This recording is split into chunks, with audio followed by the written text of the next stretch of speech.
It's the Game of the Week, brought to you by the Montana Chevy Dealers. And sponsored by the Montana Tobacco Quit Line at 1-800-QUIT-NOW, Northwestern Energy, Pepsi, and Opportunity Bank.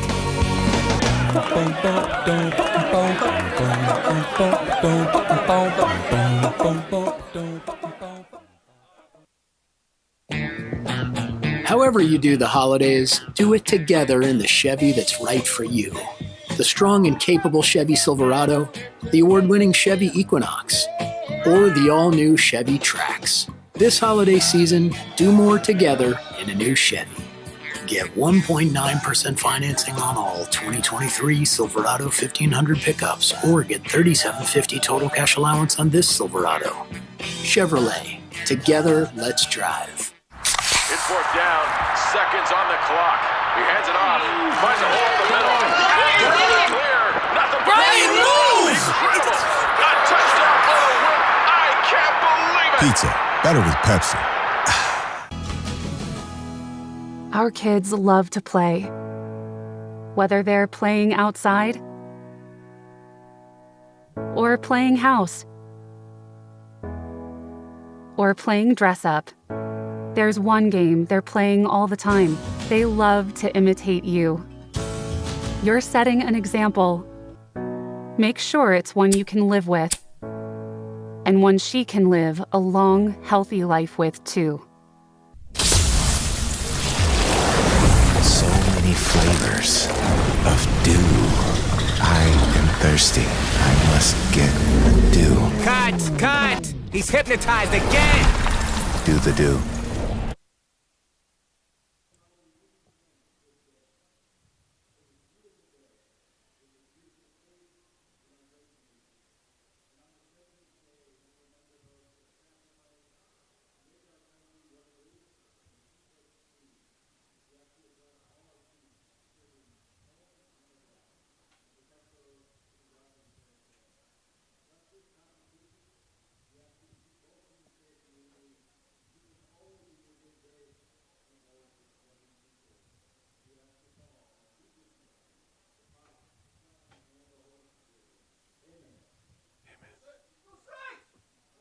So our prayer, we're about to get our national anthem. Thanks for joining us here on a Saturday afternoon. Our Game of the Week presented by Montana Chevy Dealers. We'll pause here for a moment for our national anthem on this Veterans Day, and we'll get this thing underway here in just a moment.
Our national anthem here at Nelson Stadium again. Thanks for joining us. Our Game of the Week brought to us by Montana Chevy Dealers as we are getting ready for Montana Tech and Carroll College, the 128th meeting between the two programs. I'm Paul Panisco alongside the one and only Coach Mike Van Diest. Coach, how are you? Well, it's great to be up here. This is a little bit different sideline atmosphere that I've been used to before, but it's probably good, and I think the officials will enjoy me being behind glass today. I think there's probably a little bit of that going on. And again, thanks for joining us as the flag being rolled up on the field. It is Veterans Day, so we have to say certainly a very big thank you to anyone who has ever worn the colors. those that have served past, present, or those that will in the future. We certainly thank you for your sacrifice for our freedoms.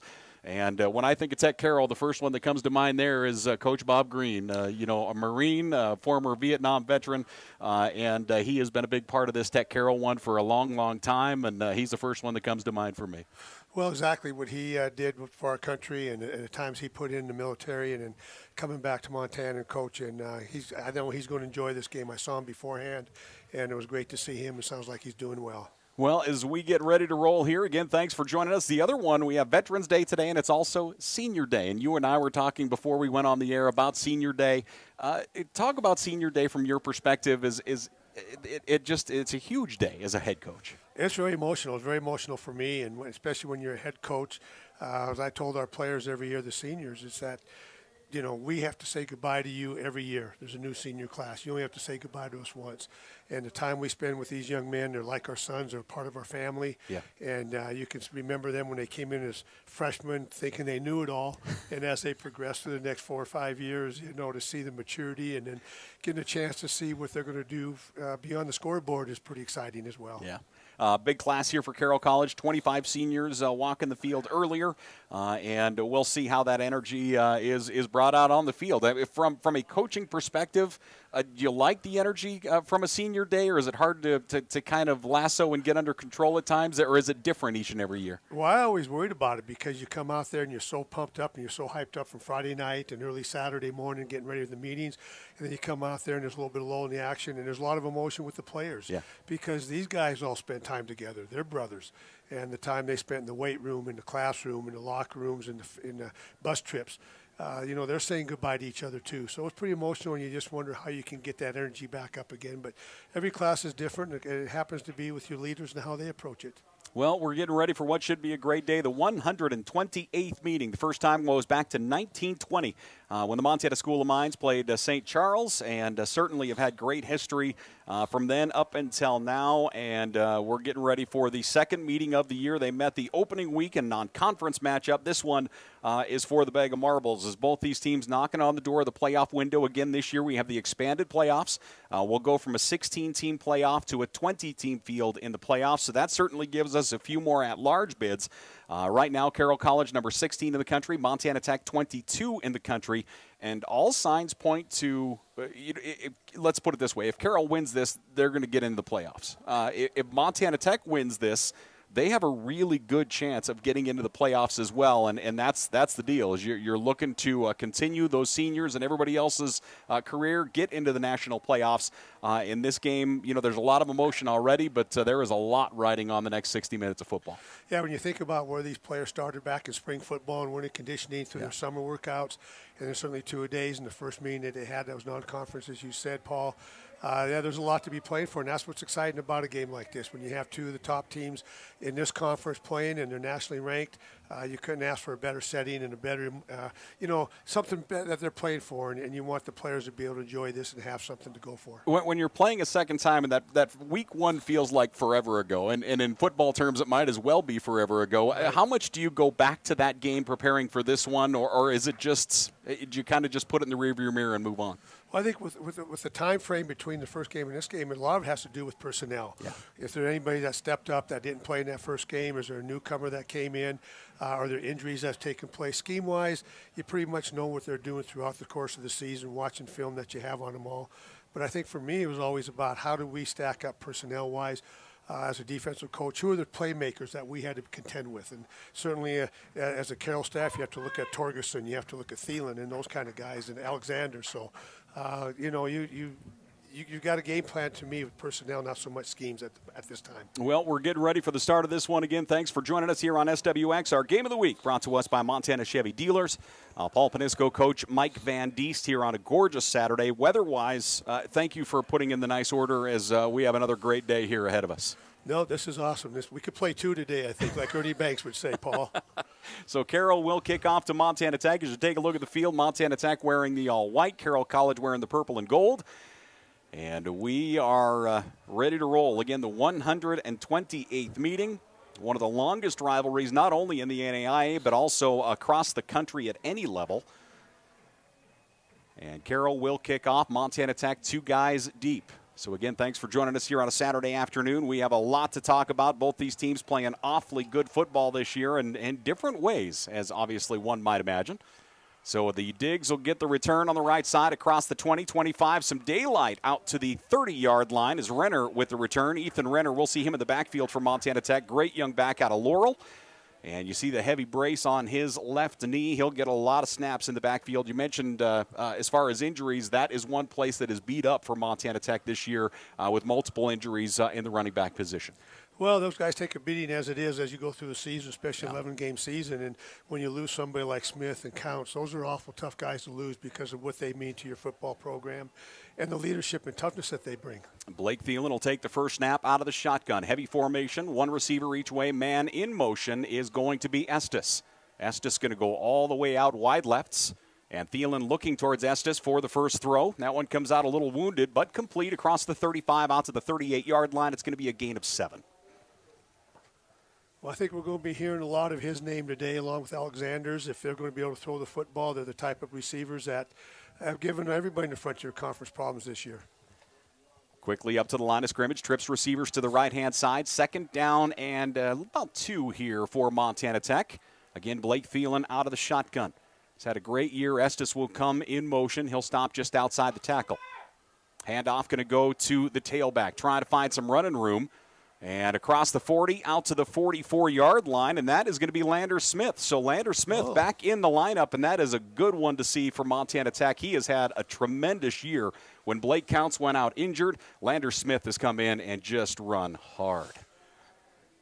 That's a great emotional lift for this football team. Yeah. I remember him out of high school. I loved how he played. So to have him back in this offense just adds another threat. Boy, Carroll brings 6 guys up to the line of scrimmage. They'll shift a little bit. Montana Tech will adjust. Lander Smith, 3 100-yard rushing games this year. I believe 183 yards was the high mark against Arizona Christian. One receiver on each side. Handoff going to go to Smith again. He'll go off tackle right and barrels his way out to the 49-yard line. So Montana Tech starting to get the running game established, and that's one thing they had trouble with. Counts ran the ball well against Carroll the first time, but it really felt like Carroll's defensive front kind of controlled the tempo with that first meeting. Well, I think if you look at the strength of Carroll's defense, it's going to be their run defense. They've been very good this year. The front 7 have been great. When you look at Tucker Jones at linebacker and you look at Walk and Warden in the front down lineman, it's pretty stout front. So it's going to be a battle with the offensive line and D-lines today. Montana Tech will spread formation, 2 receivers to the rights. Estes comes in motion again. They fake the fly motion. Thielen looking for the deep ball, and Thielen going to air it up, and he's looking for Wyatt Alexander deep, and that one's going to sail too far, incomplete. As his offensive front gave him time, and Alexander just couldn't get to that one. Now, pretty good coverage. We had a deep safety back there, Carroll did, so it was nice. I think it's good to try to stretch the off defense a little bit, try to find out what they're doing coverage-wise and how you're going to handle the coverage in all 3 of those great wide receivers. Larson was out there at corner, and like I say, the deep safety over the top as well, and that's something obviously well scouted. Montana Tech has hit the deep ball to Wyatt Alexander an awful lot this season. So on 3rd down and 3, we'll see what Montana Tech brings out. Ball right at midfield. Torgerson in motion. Handoff to Smith. Smith straight ahead. He's going to be real close, but it looks like he might be. Boy, that linesman on the far side keeps kind of wavering a little bit, but this is going to be close. Another addition. Go ahead, Coach. Sorry. Well, these are what head coaches get paid for. Do they go for them on 4th down? And when they get a chance in the short yardage, what are they going to do? And, you want to keep the momentum going if you're on offense, and in defense, it's a real challenge. And they will say first down. I thought they might bring the sticks out and get a measurement, but they do move it. The other one I noticed when I looked down at the field for Montana Tech is Kyle Torgerson out of CMR is back in the lineup. He hasn't played all year after knee surgery, and he is on the field as of right now for Montana Tech. So that's a big addition back into the lineup. That's a great player. Levi's a great player, and he'll bring a lot more out to that wide receiver core with him and Estes and Alexander. Carroll College brings 3 up to the defensive front. Linebackers creep up as well. Big cushion here on the near side at corner. Rolling rights, and they'll go tight end as Kennedy down the right side. He's across the 35 down near the 34-yard line. That's going to be a first down here for Montana Tech. And a good offensive possession to get things underway. Talk about the importance of that. Your opening possession of a kind of a high-tension football game, the idea of moving the sticks and kind of getting comfortable. Well, I think you both come out, and we always talked about it as a coach and staff, everybody's going to come out with a lot of enthusiasm. They're going to come out very emotional, and you want to see how everybody's going to react to, if you have a plus play on offense or a bad play on defense, how are you going to react? Because first 5 or 6 minutes, I think, of each half is going to set the tempo for the rest of the game. So that'll bring up second down and a long 3. Tight ends will adjust. Almost a shortened wing T look out of Tech right now, and heavy pressure coming from Carroll College. Hand off to Smith. Smith across the 35, inside the 30 to the 28-yard line. And getting low and taking him down that time at linebacker was Resch. Jacob Resch, the redshirt senior out of Billings West, making the tackle. But there is some linen down in the center of the field, and you'd have to assume that's kind of in that holding territory, wouldn't you, Coach? Well, it looked like there was something after the play. One of the players got thrown down to the field and from Tech, and I don't know if it was a dead ball foul or was unsportsmanlike conduct, but it came out late. Okay.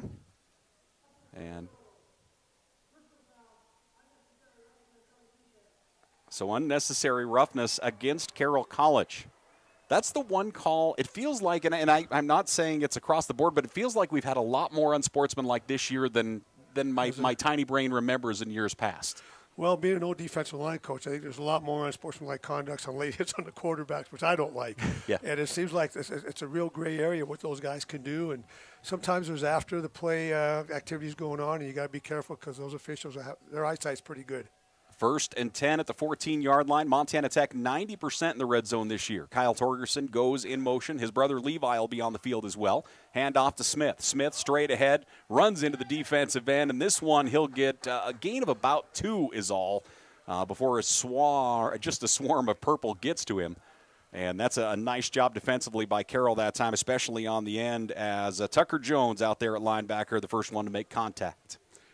He's the heart and soul of that defense up in that front 7. He's had a great career out of Hamilton, and he's the type of player I know that everybody rallies around him. He's the type of linebacker that Carroll's always had for many years. Hamilton has put out some incredible football players over the years, haven't they? They're amazing, yes.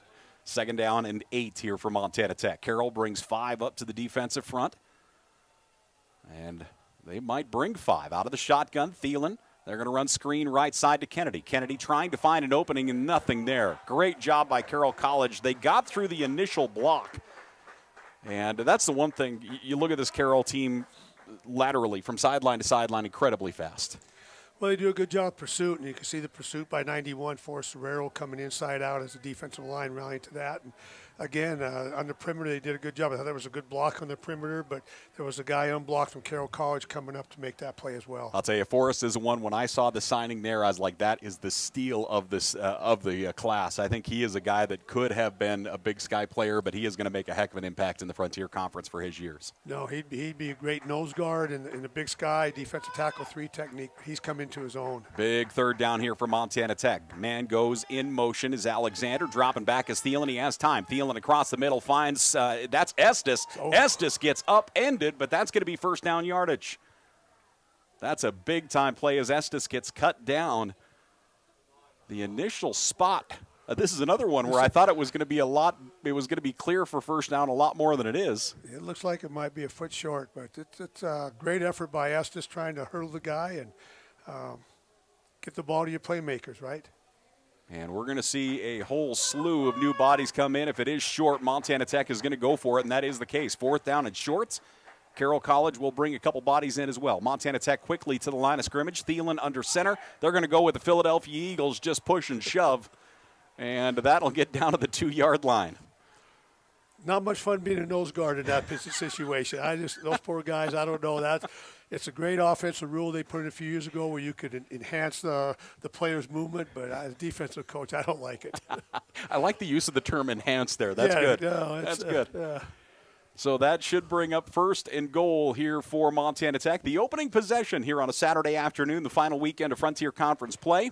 These two teams both nationally ranked. Carroll at number 16, Montana Tech at number 22. Look at that action. We're getting cookies brought in. Thank you. Holy man. Thielen out of the shotgun, split backs. Thielen, handoff to Smith. Smith gets hit in the backfield. He's still able to dive forward, but there is a flag from the backup here. And this more than likely coming backwards. 8:49 left to play here in the opening quarter. And it will be holding against Montana Tech. So what was first and goal from the 2, now going to be first and goal from the 12. It really is amazing how when somebody is out of the lineup and in the lineup, this team is a much different team with Lander Smith at tailback, just because in these situations especially, when you're looking at first and goal from the 2-yard line, when you got a big, strong guy like that, that's able to pound it in, if he would have been on the sideline, it's a much different story. No, it makes it pretty easy for your signal caller to say, let's call his number and get it across the line. Carroll College, as I mentioned earlier, Montana Tech awfully good in the red zone, and Carroll's defense gets real strong when their back's against the wall as well. Estes in motion. He'll stop just off tackle. And they're going to give it to him on the pause sweep, and he'll lean across the 10. A gain of about 2 brings up second and goal from the 10. Good response that time, again, by Carroll College going laterally. Looked like one of the first there. Was it Bodie Smith, possibly? We'll see what we get here on second and goal at the 10. Personnel getting changed out again. Montana Tech will stay out of the shotgun. Blake Thielen. And Carroll brings 5. 3 guys and a 3-point. Linebackers up on each side. Looks like a nickel package in too, doesn't it, Coach? Yeah, it does. It looks like, I know Coach Bandel likes to go to a 5 defensive back set, and he likes to blitz on this down. Thielen into the end zone. Great contested play. Yeah, that's an outstanding play defensively out at corner that time as Smith out there knocks that one away. That was a good play. So that'll bring up third and goal here from the 10. And those are the kind of plays both these teams are going to have to make in a game like this. Yeah, you're going to have your best players go against, step up and make a play, especially in the red zone down here. And Tug's been a great player all year, and he's one of the type of guys in the secondary I think they feel comfortable going man-to-man on the outside with. And I think Tech got everything they wanted there. Carroll blitzed. That left it man-on-man on the edge. They did a good job picking up the pressure. Third down and goal from the 10. Heavy formation to the right. And here comes Estes in motion. They fake the fly sweep. Pressure coming through the middle, just behind his intended target. He had Kennedy inside the 5. That's going to bring up fourth and goal from the 10. So a big stand by the Carroll defense, and the kicking unit will come in here for Montana Tech. Boy, the Digs had their opportunities, just unable to get it across the goal line. Well, that's what penalties do for you. They set you back behind the sticks, especially when you're inside the 5-yard line. There isn't anything worse than backing up another 10 yards. 27-yard attempt from the right hash mark here for Montana Tech. And they'll look to try and get on the board first. Our first possession, snap and hold are good. The kick is a line drive, and it sails through. So Montana Tech gets on the board first. Opening possession, they'll march down the field and get 3 points. And Ryan Lowry will kick the 27-yarder, and Montana Tech gets rolling here first. So, again, thanks for joining us here as we are out of here. We'll be back in just a sec. We are driven by an unquenchable desire for knowledge, for the truth that lay just outside our grasps. We are meant for more, made for more. We are unwilling to ignore that which calls to us, that which will transform us. With joy and curiosity, we will boldly find our path in a world of unknowns. At Carroll College, we are here for the adventure. Your estimated wait time is 45 minutes. Are you tired of being on hold? Then don't leave your money with strangers. Call the people you know at Ascent Bank. When you work with us, you work with community members who make time for you. Our goal is to strengthen relationships and give back to our community. We always work to be part of our community. So if that's important to you, don't leave your money with strangers. Call the people you know at Ascent Bank. Ascent Bank, equal housing lender, member FDIC. A1 Rentals, locally owned and operated, has been serving Helena since 1959. We offer rental items for the do-it-yourselfer to major construction companies, backhoes, floor care, lawn equipment, automotive, concrete work, generators, heaters, electrical, drywall, and more. We can help with any job, no matter how big or small. And we still have concession machines for your next party. A1 Rentals on Cedar Street in Helena. Hey, welcome back here once again to Nelson Stadium. Our game of the week, sponsored by Montana Chevy Dealers. Coach Mike Van Dies, Paul Panisco here on a Saturday afternoon, the 128th meeting between Montana Tech and Carroll College. A nice drive for the Digs to get this thing started. 7.5-minute drive, comes out with 3 points. For an opening possession, that's one you have to be happy with. Well, that's what you like to see as a coach and staff, to see your offense go down the field. And, they didn't pass as much as maybe I thought they were going to do coming in this game, especially the way Thielen and Alexander and Torgerson's been, Paul. But with Smith back in the backfield, they did a good job with play calling, and he ran very well. And other than the penalty that they had, they pretty much, figured out maybe where the weakness is in the running game versus Carroll's front seven. Montana Tech offensively in that series, Blake Thielen was 4 of 7 for 22 yards. Lander Smith had 6 carries for 29 yards. And we'll see what Carroll College is able to do with their first offensive possession, as Mr. Jack Perka will come out, the junior. He's completing 55% of his passes, 1,681 yards on the year, 10 touchdowns, 6 interceptions thus far.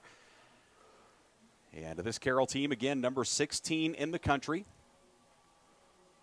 Obviously still in the fight for the Frontier Conference title and looking towards that national playoff picture as well.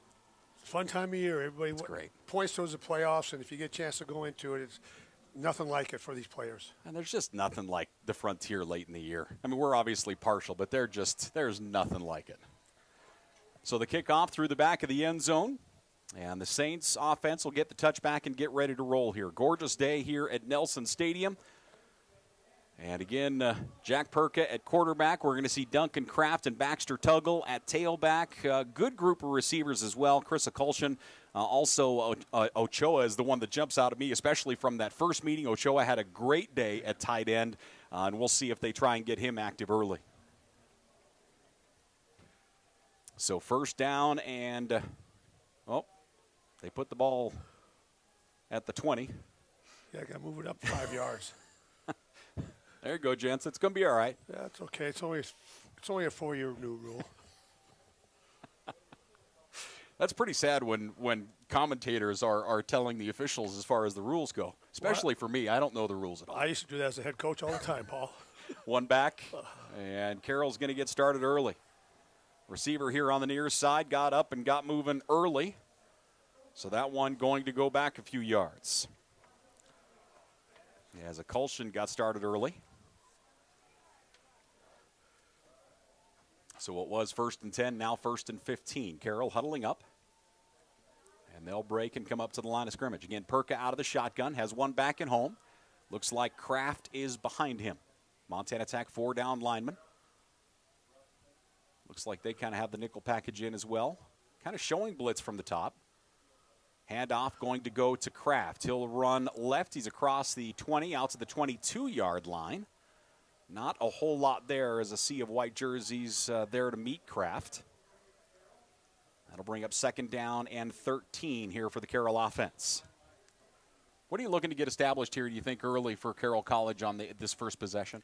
Well, I think what they want to do, they want to find out, how they can attack in the running game. You saw handing off to Kraft. He's been their most reliable running back this year. But they also want to see what type of pressure Tech's going to come early on in the game. And, here's a great example of that right there. They gave up a lot of cushion out there on the perimeter, and it's an easy 10-yard gain for them. So you want to kind of see what their coverages are going to be. How can you attack the perimeter with your receivers? And are they going to be playing man-to-man, or are they going to be playing zone most of the time? Akulshin with the catch there, and as coach said, a 10-yard gain, going to bring up 3rd down and 3 here for the Carroll College offense. They can get a first down at the 35. And that certainly opens up the playbook a lot wider when you're looking at a very short yardage 3rd down here. 1 back, 3 receivers. Montana Tech presents a 3-man front. Quarterback is going to keep it. He's across first down yardage out to the 38. And that might be the one thing that we haven't talked about that really sets Perka apart as well. He really makes good decisions running the football. When it's design run, as that one was, or if everything is shut off downfield, he'll just pack it up and go. He has great feet, makes good decisions at quarterback. Well, that's a great play call right there. You got the extra blocker as a running back. It's awful tough on defense if you're not loaded up. And Tech was in a 3-man front. They really didn't have the B gaps covered, and Perka did a good job following his running back. They'll stay in that 3-man fronts. Perka dropping back, pressure coming across the middle. Boy, wonderful catch that time. As getting tagged after the catch, Carroll College going to pick up 6, nearly 7. And that's a big-time catch As hauling that one in is going to be Ochoa. Ochoa again, yep. There you go. So Ochoa will get the reception. And that'll bring up 2nd down and 4 here for Carroll College. Ball at their 44. They break the line of scrimmage. Tech comes up. Looks like they'll present that 3-man front again. 2 receivers on each side for Perka, 1 back at home. A cushion here on the near side, playing press up top. They'll run screen up top across the 40, 45, near midfield. And still, they'll say out of bounds with that carry, or I should say with the catch, is Duncan Kraft. Versatile back. Hauls that in. That's going to move the chains here for the Saints. So both teams moving the ball well in their opening possessions. Well-designed play. He had 3 blockers out in front of him, and it was just a matter of him following his blockers and this guy staying under blocks and getting extra yardage. Quickly to the line of scrimmage. 1st down and 10 for Carroll College. They'll run trips to the wide side of the field. 1 back at home. Montana Tech, 4 guys on the defensive fronts. Perka will look to the sideline for the play call. Ball just across midfield. Waiting the snap, Perka going to hand it off to Tuggle. Tuggle turns it upfield, gets hit hard, and then he is driven to the ground. That's going to be a gain of 2. Nice fill that time. Stepping up defensively for Montana Tech in that situation at linebacker is Cole Wyant. Cole's having himself a tremendous season, a junior out of California, leading tackler for Montana Tech. Well, it was an unbalanced formation, Paul. They brought their tight end over to the strong side with 3 receivers. It was a 2-man surface backside, and they were trying to see if Tech was going to be solid back there, and they did a great job playing that on defensively. 2nd and 8. Tight formation here for the Saints. 1 back at home. Long snap count for Perka. Fakes the handoff, dropping back. Pressure coming. Perka steps up. He's going to run. Across the 45-40. Perka across the 35-30. 25 down to the 20-yard line. That's a nice run by Perka again.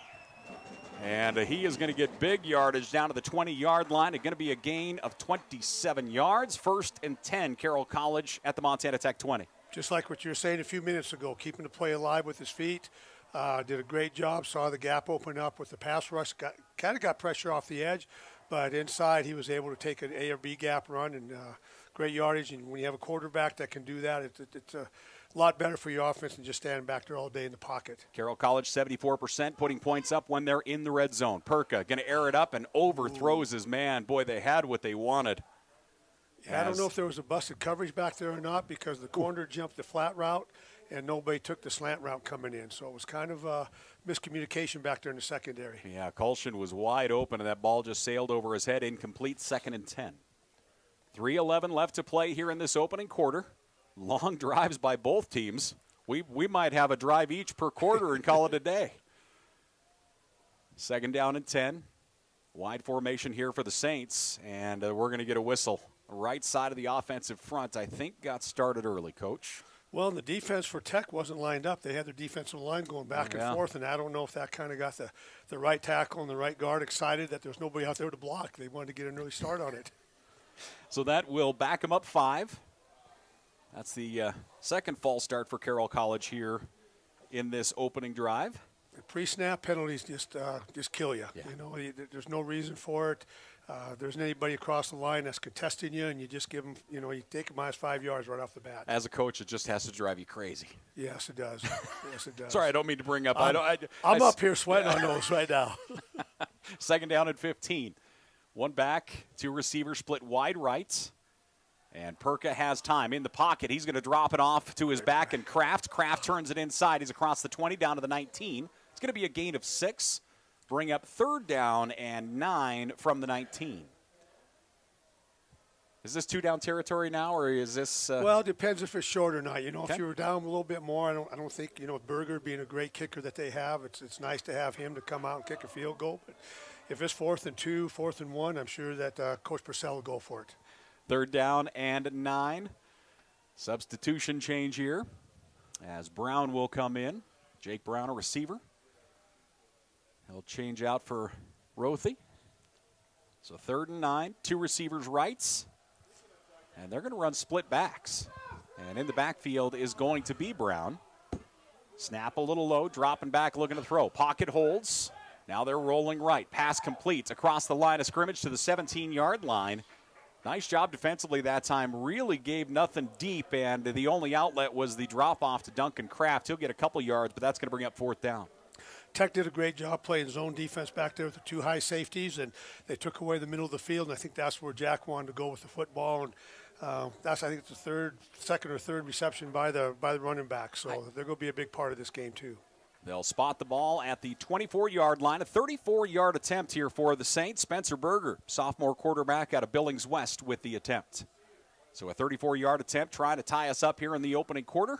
Snap, it's blocked. Hits the turf, and that one is going to be dogpiled. So the kick is blocked. Montana Tech leading 3-0 here in the opening quarter. 91 seconds left to play. Great pressure off of Carroll's left side with that. There's a couple guys that came free. It looked like the tight end wing maybe didn't hold up that D-gap or off the edge, and great speed coming off the edge.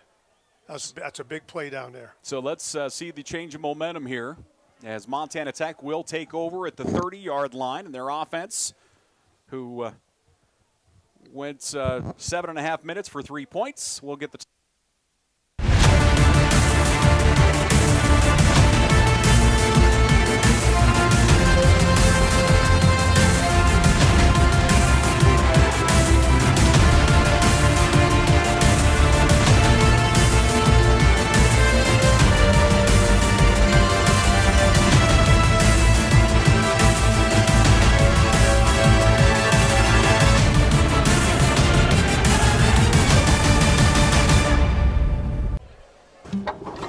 There's a lot of tradition in farming. My son, he picked up everything. When my grandson was born, we both were chewing, thinking about what could happen, mouth cancer, throat cancer, or worse. Finally, we decided that's addiction, not tradition. To protect my son, we quit. We did it together. Took us a few times, but we're stubborn. We called the quit line, found what worked for us. And we quit for good this time. Montana, a place of rugged beauty, hardworking people, and endless opportunities. And for over 100 years, Opportunity Bank has been here. As a Montana bank with a legacy of stability and service, we understand what it takes to build a future in this place you call home. So if you're looking for a bank that's as Montana as you are, come to Opportunity Bank of Montana. Of Montana, by Montanans, since 1922. Member FDIC. Hey, welcome back here to Nelson Stadium, ladies and gentlemen. Frontier Conference, the final week of Frontier Conference play. Can we add on a couple weeks just to kind of keep playing football, Coach? Is that okay? Well, this is my first time in the booth. I'd like to get a little bit more experience with you, Paul. If you know, it's this is kind of a short end to it, but this is a lot of fun. And yeah, the season goes so fast for football. You know, basketball plays 30 games; they play 2-3 games a week. Football, you get one a week. It's just not fair. We're gonna sign legislation. We're gonna make this happen. So after the blocked kick, Montana Tech will take over offensively in at tailback. We're going to see a change back there as Winterburn will take his first snaps here. Kennedy goes in motion across the formation to the right side. Out of the shotgun is Thielen. Thielen drops it off to Winterburn. Winterburn turns it upfield. He's across the 30 out to the 36-yard line. I think this is what the coaches have done a great job with Caleb over the years. He's great catching the ball in the backfield.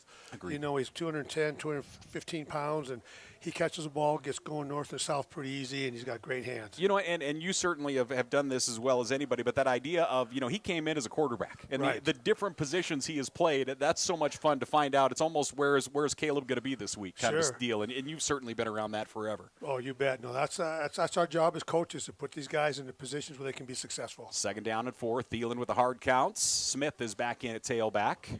Wyatt Alexander in the bottom. Carroll College creeps 5 up to the line of scrimmage. They have brought some pretty good pressure. Montana Tech has handled it all right thus far. Smith tries to bounce left. He keeps the feet churning out near the 39. Short yardage. Short yardage again. So what do you see? We're almost a quarter into this thing right now. What are the things that are the focus points for both teams right now? Montana Tech offensively, what do you like what they're doing in the first 15 minutes? Well, they run the football very well. They're running the inside zone. They're trying to cut it back at times. They're getting the ball out quick. You know, I think, like you say, it's 4 for 7 the first drive, but they're all quick passes other than one pass down in the end zone. They're on about the 35-yard line.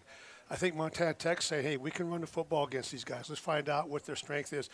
Garrett Warden, one of their top players, isn't in the game today. Quickly to the line of scrimmage. Thielen will slam it forward, and I don't think I think he's actually going to get it by the second spot here. Sorry, I didn't mean to cut you off. No. I just think, like I said, Garrett Warden's out, and that's a big loss for the defensive line for Carroll College. Yeah. And so Forrest Sawero is starting in his position today. Kind of backups they have at that position. And, in these long drives like this, the quarter's over. We're back in a moment.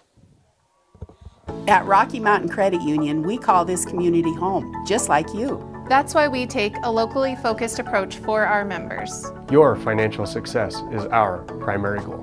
Whether you're refinancing your home, buying a car, starting a business, or just need help with a checking or savings account, we'll give you the financial tools you need to grow. At Rocky Mountain Credit Union, we're here for all life's events, big and small. Stop by your local branch or visit rmcu.net to learn more.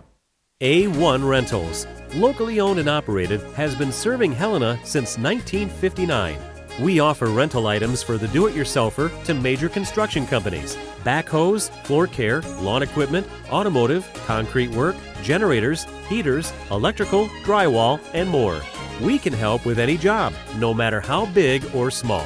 And we still have concession machines for your next party. A1 Rentals on Cedar Street in Helena. We get it. Money is tight, and it's getting even tighter these days. And when you're making a large purchase like new tires, we also understand that you want the best price available, which is why Point S Tire and Auto Service will meet or beat the best price you can find on the same or comparable tires of your choice. Pair that with the best tire warranty in the business, and you'll have the best deal around. Only at Point S Tire and Auto Service, keeping you safe one tire at a time. Hey, we are back here once again. Thanks for joining us here on SWX, our Game of the Week, brought to us by the Montana Chevy Dealers. We have one quarter in the books as of right now. Montana Tech 5 first downs, Carroll College with 3 as of right now. We'll take a look at the team numbers and yardage and all that as this ball game continues. But a very quick and pretty efficient first 15 minutes out of both these teams. Well, you look at how that both offenses are trying to attack the defense, and Carroll dropped back and passed a couple times, but Jack kept the plays alive. Blake on the other side of the football, throwing the ball very efficiently, getting the balls out quick to his tight ends or his running backs, and that eats up the clock awful fast. That it does. Thielen out of the shotgun here to get us underway in the second quarter. They did give them the first down, so 1st and 10 from the 41-yard line. Thielen, 3-step drop, pocket holds. He's going to move left, airs it up downfield, pass completes, and the first reception of the year going to Kyle Torgerson.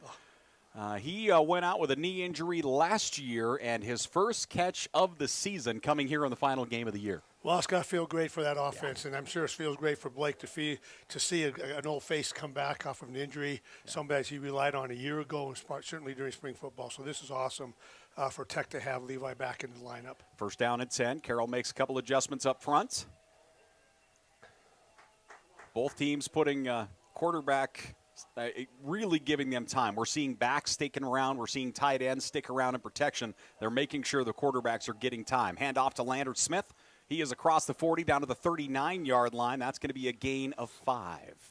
Tech's doing a good job with their tight ends and H-backs running that counter play, coming back across the formation and trying to seal those linebackers with down blocks from the inside. So second down at 5 here, just inside the 40-yard line. Again, I keep bringing it up, but we have had some miserable games in November on this field and also Bob Greenfield, and this is just spectacular today in Helena. No, this is the fans will not be leaving early today, that's for sure. No.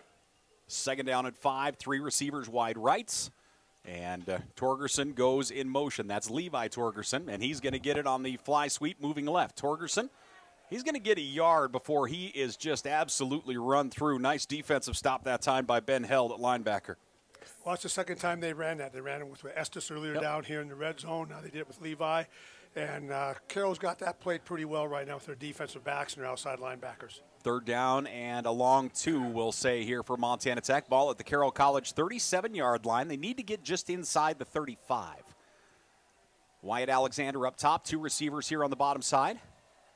Kind of press coverage up top, showing blitz as well. Carroll from what would be the right side of the defensive front. We'll see if that still holds. Third down and 3. Landers Smith at tailback. Thielen, here comes the blitz. Thielen dropping back, looking to throw. Downfield, that one is behind Torgerson, and that's going to be incomplete. Carroll brought heavy pressure that time. Thielen was able to get rid of that football cleanly just behind Levi Torgerson. That's going to bring up 4th down and 3. What's the discussion here, Coach? Me, as defensive coach, I always punt it. I say, you know what, let's get them down there. We'll hold them on defense, and then we get a new set of downs coming back at midfield. And they agree with you. So Montana Tech will bring out Andrew Olmos, the nation's leading punter. Is he really? Yeah, he is. Leads the nation in punting average. That's a great weapon to have. And has just had an incredible career here for Montana Tech. The problem this year is he doesn't have enough punts to qualify right now because the offense has been so effective. Good. And that one's going to nose over. It will land all the way at the back of the end zone. So that one went long for almost. So Carroll will get good field position on the touchback. Well, good news for Carroll College. Garrett Ward, number 9, who's been out with injuries the last couple of weeks, is back in. Well, we're going to take a break. We're back right after this.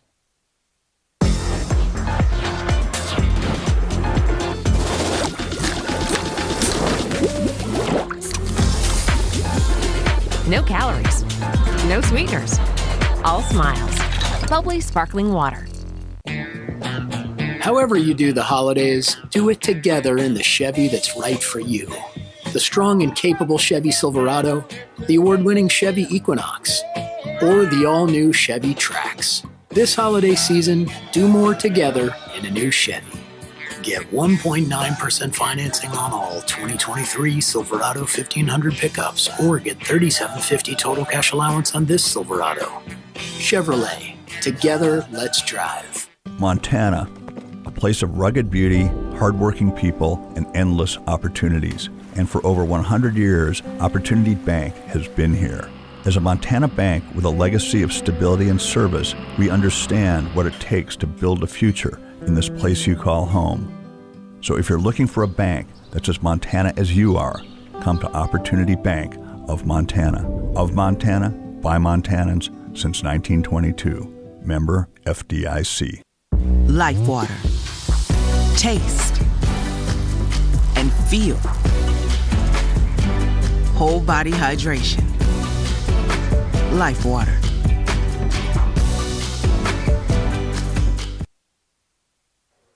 Welcome back here once again to Nelson Stadium. Second quarter, Montana Tech leading the Saints of Carroll College 3-0. The Orediggers come in number 22 in the country. Carroll College number 16 in the country. And, of course, it always feels like both teams are nationally ranked when we play. I mean, it's such an incredible rivalry through the years and one that you always have circled on the calendar. It doesn't matter what one team is doing as opposed to the other. Well, there's always something at stake when these two teams play. Yeah. And certainly when I was at Carroll during those years, we had to play each other twice. So it wasn't like if you win the first game, you could take your ball and go home. You got to be ready for them, 4 or 5 weeks down the road. Yeah. So it was a tough chore to come back the second time. The Saints have run 10 offensive plays, 68 yards thus far. They'll keep it on the ground here to get this possession underway. And they'll pound it out to the 23-yard line. Duncan Kraft's running behind his big O front out there. As leading the charge was Hunter Meacham. Big guy out of Las Vegas. He's had a great career here. Alex Caston's one of my former players and former coach, recruited him out of Vegas, and he's well, he's done a great job for 3 or 4 years. Seems like he's been around forever. 2nd and 8, 3 receivers to the wide side of the field. Perka, long snap count. Now he'll look to the sideline quickly. Looked like they were going to try and snap that one, and instead they back off of it a little bit. Looks like Ben is in at tailback possibly. 3 receivers right, and that is the case. Ben will get the carry. He's across the 20. He has running room. 25-30, first down yardage and more as he gets knocked out of bounds at the 35-yard line. With the carry, Cormac Ben, a redshirt sophomore out of Big Fork, will get first down yardage for Carroll College. Well, that's the kind of play you're going to see from 23 because he's a track athlete here for Harry Clark as well. And there's a flag on the outside. And if it's on that wing, you're normally going to get a holding out there on the edge, aren't you? They can see that pretty easy. Sometimes I always told kid officials that one more eye, you'd be a cyclops. But out there, it's pretty hard to hide you. The love for officials, So after the penalty, that will come back inside the 15 to the 13-yard line. So 2nd and long here for Carroll College. Back in, Duncan Kraft will check in at tailback again. So Carroll College trailing 3-0. And no matter what your expectations are for this game, it always feels like it's the other way around. I kind of expected a high-scoring affair today, and this one will probably be one of those 7-2 ball games like we had under the lights in Butte years ago. Yeah, I remember that night game on Monday night. There you go. Dropping back, looking to throw, and it's going to be delayed run by the quarterback and a big hit delivered at the line of scrimmage. Boy, that is a big-time shot defensively by Montana Tech. And stepping up and making the stick is Seawald, J.R. Seawald, the linebacker out of Cutbank. Yep, great family. It's, his little brother's a great football player. I think he's playing up at Northern right now. Outstanding. That was a design quarterback draw with Jack. How do you think parents handle that when you've got kids playing at different schools? That'd be so hard. It'd be goodness. really hard. It's okay if they're not in the same conference competing against each other, but I don't know how you split your loyalties. Third down and long here for the Saints. Montana Tech brings 3 up to the defensive front. Carroll, 3 receivers, 1 back, tight end attached. Perka has time, pressure. Perka steps up. He's going to look downfield, and that one is batted, and there is a flag thrown. Going to be pass interference. Yep.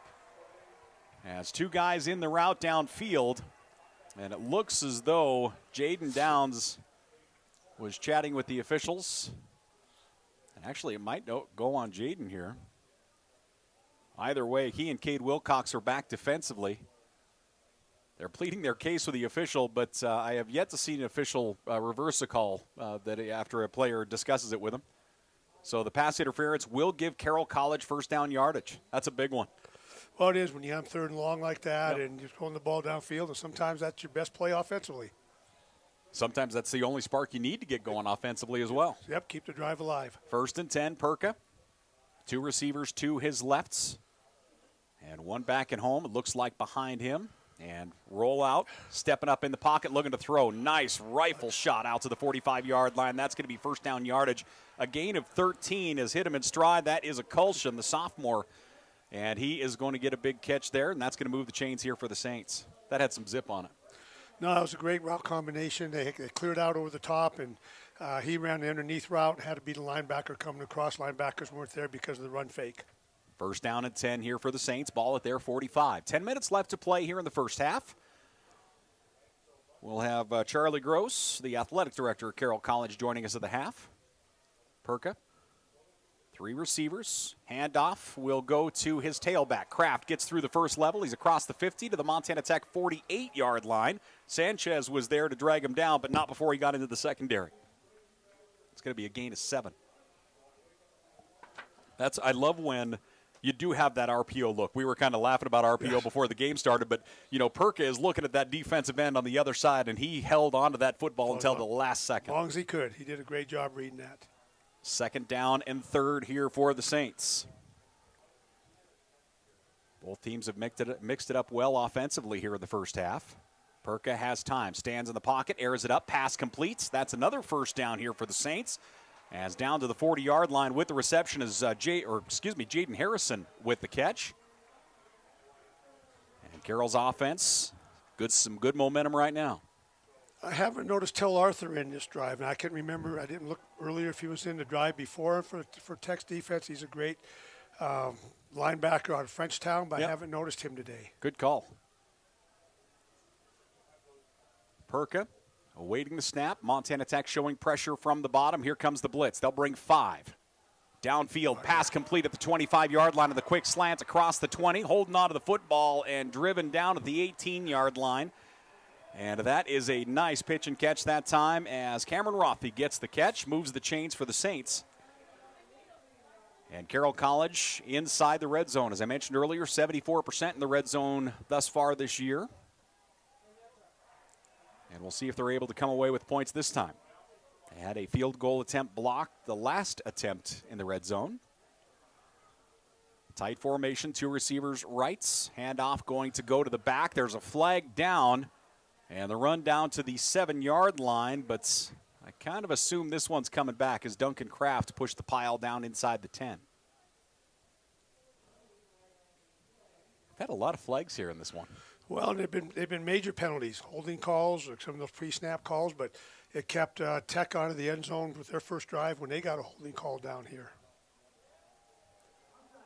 Offsides. So there you go. So offsides penalty. Okay.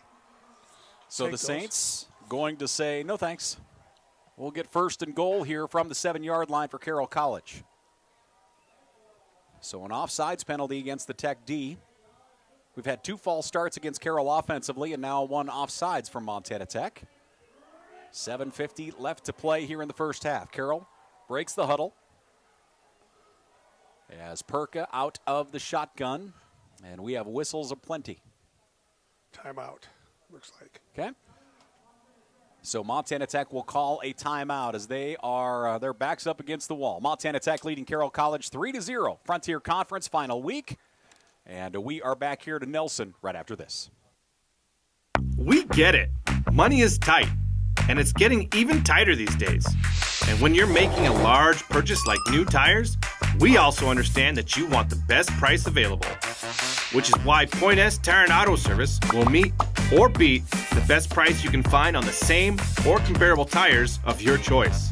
Pair that with the best tire warranty in the business, and you'll have the best deal around. Only at Point S Tire and Auto Service, keeping you safe 1 tire at a time. We are driven by an unquenchable desire for knowledge, for the truth that lay just outside our grasps. We are meant for more, made for more. We are unwilling to ignore that which calls to us, that which will transform us. With joy and curiosity, we will boldly find our path in a world of unknowns. At Carroll College, we are here for the adventure.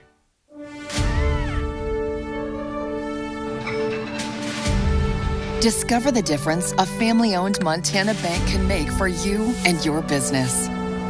Stockman Bank is focused only on Montana, no place else. So you come first with us. Visit your neighborhood Stockman Bank to say hello and let us earn your trust and your business.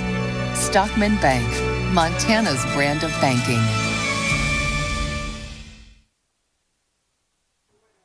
Hey, we are back here once again to Nelson Stadium. Montana Tech leading 3-0, and Carroll College looking to change that here as they're looking at first and goal from the 7-yard line. I like how both teams offensively really have gone deep into the bag. You know, it feels like Tech has run one play twice, and that was the kind of fly motion. But otherwise, it feels like we have seen a different playbook out of both squads. Well, they're both doing a great job running the football. The inside zone, the cutback, the counter play. Carroll on the big pass earlier, they came across with a bootleg coming out of that, and he was open in the flat. So I think both of them are trying to feel themselves out and say, okay, what's going to be the best for us from here on out? So as Carroll College breaks the huddle, they come up to the line of scrimmage.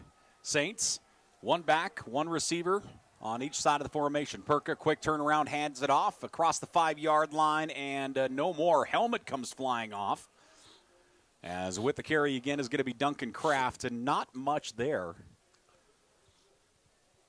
And Harrison's helmet went sailing downfield, and he's going to come out for at least 1 play. So that'll bring up a 2nd and goal here from the, we'll call it the 4-yard line. So a decent gain there through the middle.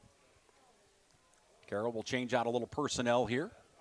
I'll be interested to see if they go with a play-action pass, get on the perimeter with Perka, or if they try to maybe have a quarterback run with him. So they get some different personnel in here. Carroll College, 18 plays, 139 yards, and we're going to see a timeout on the field. So that timeout, Montana Tech leading 3-0. Second quarter, we're back here to Nelson right after this. We are driven by an unquenchable desire for knowledge, for the truth that lay just outside our grasps. We are meant for more, made for more. We are unwilling to ignore that which calls to us, that which will transform us. With joy and curiosity, we will boldly find our path in a world of unknowns. At Carroll College, we are here for the adventure. Your estimated wait time is 45 minutes. Are you tired of being on hold? Then don't leave your money with strangers. Call the people you know at Ascent Bank. When you work with us, you work with community members who make time for you. Our goal is to strengthen relationships and give back to our community. We always work to be part of our community. So if that's important to you, don't leave your money with strangers. Call the people you know at Ascent Bank. Ascent Bank, equal housing lender, member FDIC. We get it. Money is tight, and it's getting even tighter these days. And when you're making a large purchase like new tires, we also understand that you want the best price available, which is why Point S Tire and Auto Service will meet or beat the best price you can find on the same or comparable tires of your choice. Pair that with the best tire warranty in the business, and you'll have the best deal around. Only at Point S Tire and Auto Service, keeping you safe one tire at a time. 3-0 our score. Montana Tech leading the Saints at Carroll College. The Saints looking at 2nd and goal from the 4. Carroll College has run 18 offensive plays for 139 yards thus far. And they're looking to put some points up here. Perka, one back lined up in the pistol. Twin tight, one on each side. Perka turns around, hands it off to his tailback. Across the line of scrimmage, keep pushing to the 3. Honestly, Montana Tech has done a nice job clogging the middle lanes here. They did a good job. They're running out of that pistol formation with the tailbacks right behind the quarterback and shotgun, and that's been a running tendency for Carroll each time, and Montana Tech's responded very well on defense. Wyant there, Whitcomb there, the defensive front. Zanetti leading the charge as well. That'll bring up 3rd down and goal from the 3. They gave him a yard. Carroll took out a skill player, and they brought an extra lineman on this one, number 70. And Montana Tech changes out a couple bigger bodies as well. So heavy formation set up behind the eye. Montana Tech brings them all up to the line of scrimmage. Perka under center, handoff going to go right side, and there's nothing there. Ran into his own guy and then was taken down. That's a big-time play on the outside. Wyant was there again, and certainly was expecting that to go up the middle. Well, I was surprised they ran to that weak side. They brought the extra tight end in, 4-man service to Carroll's left, and they ran away from it. Yeah. I would expect that if 70's coming in at 280 pounds, they'd run behind him, but they decided to go to the weak side. But they're going to go for it, it looks like. Yep, so the offense is going to stay out. Both teams with mass substitutions, and here they come up to the line of scrimmage. 4th down and goal from the 4. One back, 2 receivers on each side of the formation. Perka quickly up, and Perka will take the snap. Perka going to air it up right side. Pass is incomplete. That is incomplete. Turnover on downs will go to Montana Tech. Angel Sanchez in coverage as the Saints were looking for a cushion. Yeah, that's the right guy to throw to, but it looked like it was a little bit of a flat pass instead of throwing it up high where he could high point it, but great defense by the corner. He was in perfect position on that.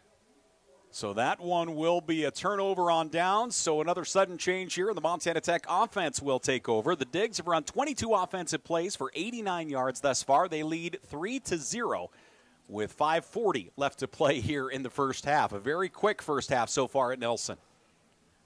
So Thielen brings him out. Smith behind him. One receiver each way.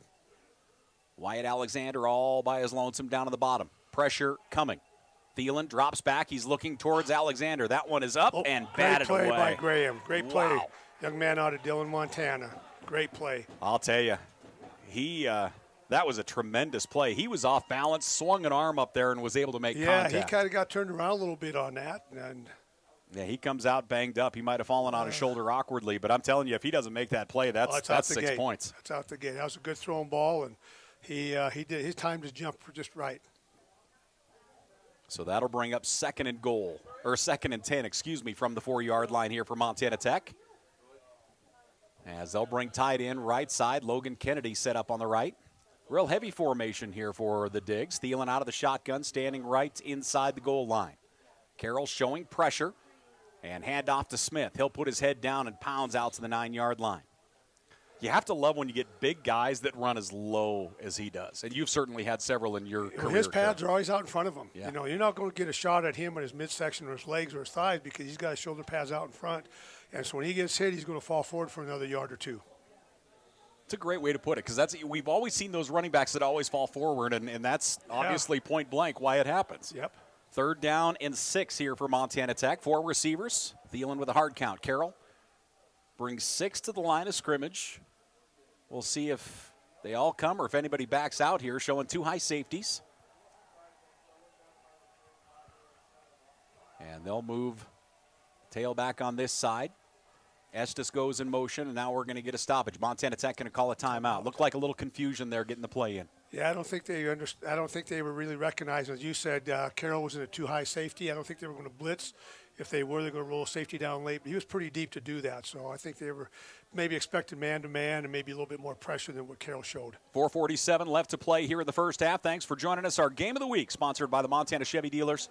Paul Panisco, Coach Mike Van Diest here on a gorgeous day at Nelson Stadium, the 128th meeting between Montana Tech and Carroll College dating back to 1920. They played every year they have played every year going back to 1947 until currently.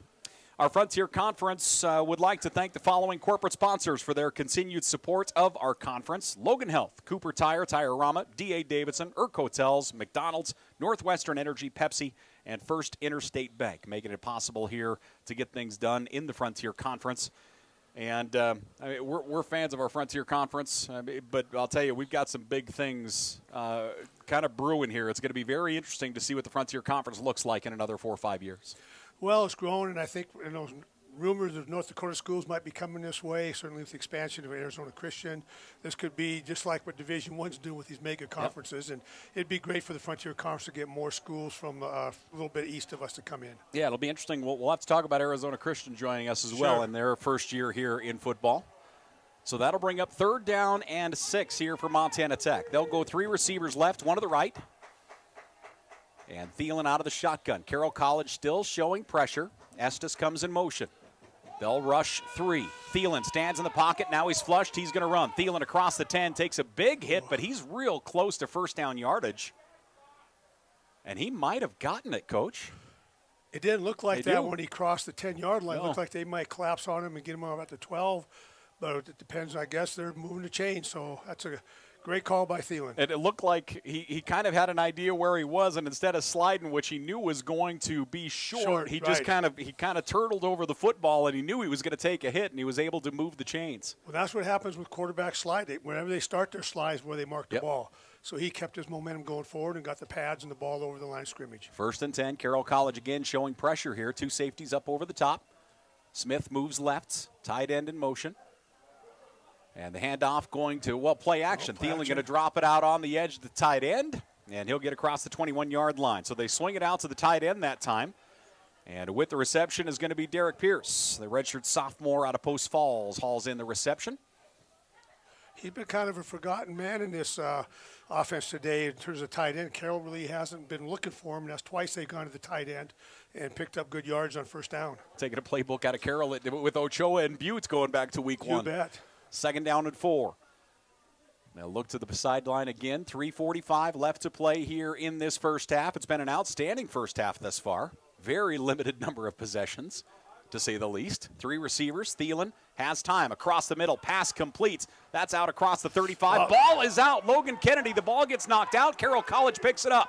The Saints will get the turnover, and they'll take over at the 43-yard line. Logan Kennedy caught the pass, and that ball just squirted out of there. Yeah, after he caught it, I was looking at it. He had that ball in his right arm. It was like if somebody comes up, it's going to knock that ball out. It's unfortunate because he did a great job running that route, and Blake did a great job picking him out. We'll see if we get a replay on it. Boy, the way it jumped out, it almost felt like a helmet got it, didn't it? I mean, it came out there. It came out pretty fast. Here we go. Take a look here as Thielen spots him across the middle. And as he hauls that in, from the left side came in and got his left arm on there. Great job defensively. That ball squirts out, and Carroll College will take the first turnover of the day. And we certainly know, I mean, in the game of football, turnovers are such a big deal. Obviously, it gives your offense the football back, but then you get the momentum of the turnover as well. But maybe I'm partial, but it always feels like turnovers are a big factor in the Tech Carroll games through the years. Well, every time you go into a game as a coaching staff, we talk about defensively. We want to get at least 3 turnovers if we can. Offensively, we want to secure the football and not give them up. We always want to win the turnover battle. Yeah. And especially like this, middle of the field, it's a great possession time for Carroll College as we go into the end of this first half. 3:28 left to play here in the first half. Our Game of the Week, sponsored by the Montana Chevy Dealers, brought to you by Opportunity Bank, Montana Tobacco Quit Line at 1-800-QUIT-NOW, and Pepsi. Again, thanks for joining us here on a Saturday at Nelson Stadium. Coach Mike Van Diest, Paul Panisco here as the final week of Frontier Conference play. We'll find out who's going to the national tournament. Again, the playoffs have been expanded this year. We go out to 20 schools. the 13 conference champions, and then there will be 7 at-large bids. And it's amazing how the year has gone. We've kind of been keeping track of it. And the magic number seems to be number 15. You have to be rated 15 or above if you want to get that at-large bid. And you still have to kind of look that way here for both these teams. First down and 10 after the turnover. Perka out of the shotgun, one back at home. They're going to run option. Speed option. Perka will get the pitch out on the edge across the 40 down to the 39-yard line. That looked like it was going to be a little bit bigger play initially, when Perka came out. Didn't look like there was anybody out there on the pitch perimeter. He got the pitch out on the edge that time as it goes out to Cormac Ben. And Ben was wrapped up quickly by Montana Tech defensively as Seawald was there again defensively for the Digs. The player that left the field for Carroll College was Thomas McGree, number 18. Okay. Young man out of Butte Central. There you go. That Butte Central pipeline to Carroll College has been awfully effective through a lot of years. Second down and 6 here for the Saints. Tight formation. Perka out of the shotgun again. Montana Tech four-man rush. Perka stands downfield. Pass complete across the 30 to the 28-yard line. And that's brought in by Cameron Rothy. So Rothy will move the chains. He seems to be the favorite receiver today. I know a year ago he was a number 1 receiver. Yeah. And he's been kind of in the shadows this year, but he's having a great day so far. Rothy, that is catch number 2 here on the afternoon. Ball at the 29-yard line. 2:13 left to play here in the first half. Man in motion. Play action. Quarterback is going to keep it. Perka gets tripped up right at the line of scrimmage as Wyant is there again. Wyant, the defensive player of the week from last year, is making a case for it again this week. He is just all over the field right now. He's had a great day. Like I said, I haven't seen a couple of the other guys. I haven't seen Tel Arthur in there. And number 50 seems to be the guy that's making every play at the line of scrimmage. Second down and 9 here for the Saints. It's been a very quick first half thus far. Great football as we would expect out of these two teams. It's going to be interesting to see the adjustments as we get into the back 30 minutes. You bet. 3 receivers. Montana Tech showing pressure from 4, and that's what they will bring. Both quarterbacks have had all day to throw, and as he gets hit, Perka is able to get away. He gets hammered. He'll get back to the line of scrimmage, and now we get a late flag. I think it might be a face mask or a helmet to helmet. From our angle, it looked like there was a handful of face masks as he broke out. Yep. Geez, I was just about to say both quarterbacks have had all day to throw, and that is the case. So it will be a personal foul face mask. So that'll be 15-yard variety here for Carroll College. And it really feels like that's one of the first times either quarterback has had significant pressure today. Yeah, it's the first time he's had to pull the ball back down, and there was no scramble lanes there either.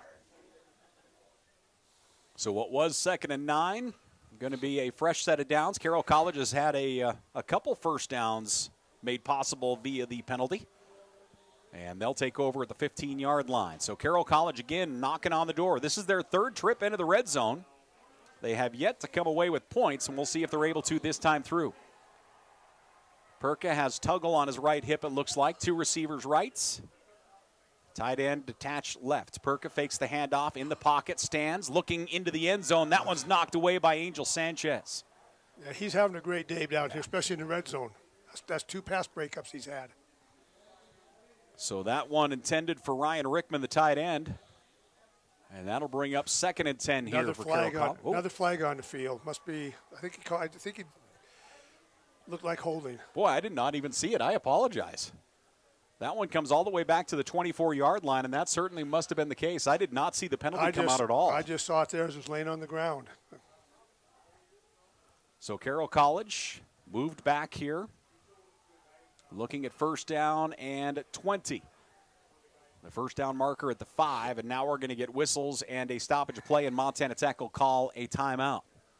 So the Digs will call their final timeout. Carroll College has 2 remaining with 1:04 left to play here in the first half. Frontier Conference action the final week as the College of Idaho, our highest team remaining as far as the top 25 goes. They're looking to host a playoff game. Western in the battle as well, up in the, I believe, 10, I think is where the Bulldogs rest currently. We talk about it all the time, and you can attest this probably better than I can, but it's so hard to get into the top 25 if you don't start there. If you don't start there. And Western, that struggle has been real for the Bulldogs this year, and Coach Norris and company have done a good job climbing into the top 25 first and then up into the 10 area. Well, the voters have a bias in the Midwest and the South in NAI football. We don't have many voters out in this part of the country. And, of course, everybody kind of looks towards those schools and that region of the United States for the NAI football. And we don't get a lot of attention sometimes. You know, our games are played at a different time frame than they are back east. Yep. So the voters really don't – I don't think they've given the Frontier Conference fair assessment. There's a number of years we've gone through, Paul, and we've gotten one team into the playoffs. Yeah. And we've been very well represented when we've had two in there, you know. So certainly this year we'll get two for sure, and maybe we'll get a third one out of here today. We'll see what happens here. So what is going to be first down and long here for the Saints? Again, remember, Carroll does have 2 timeouts remaining, 1:04 left to play here in the first half. The Saints out of the shotgun, 2 receivers right. Perka keeps Tuggle on his left side. Long snap count, Perka, 3-step drop in the pocket. Perka steps up, drops it off across the middle, inside the 15 on the sidelines. And let's see where they say he went out of bounds at the 11-yard line.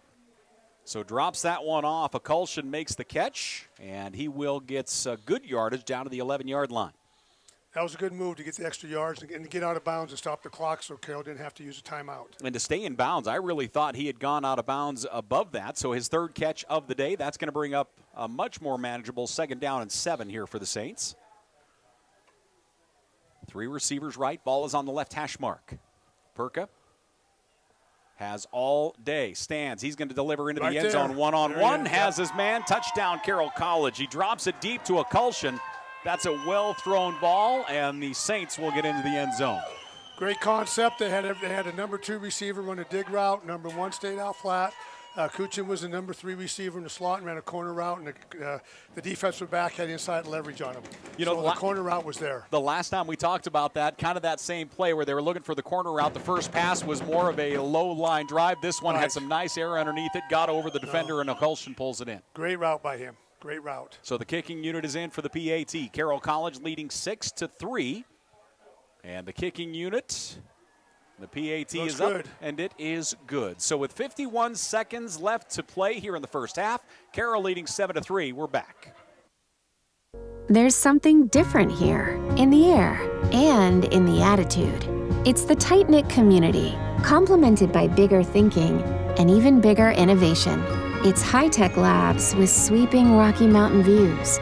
It's a place where research, innovation, and ideas are matched by an understanding of why it all matters in the first place. Here at Montana Tech, you can realize your potential, fuel your passion, and find your path. Join us. In the Army National Guard, you'll serve part-time to be ready to respond at all times.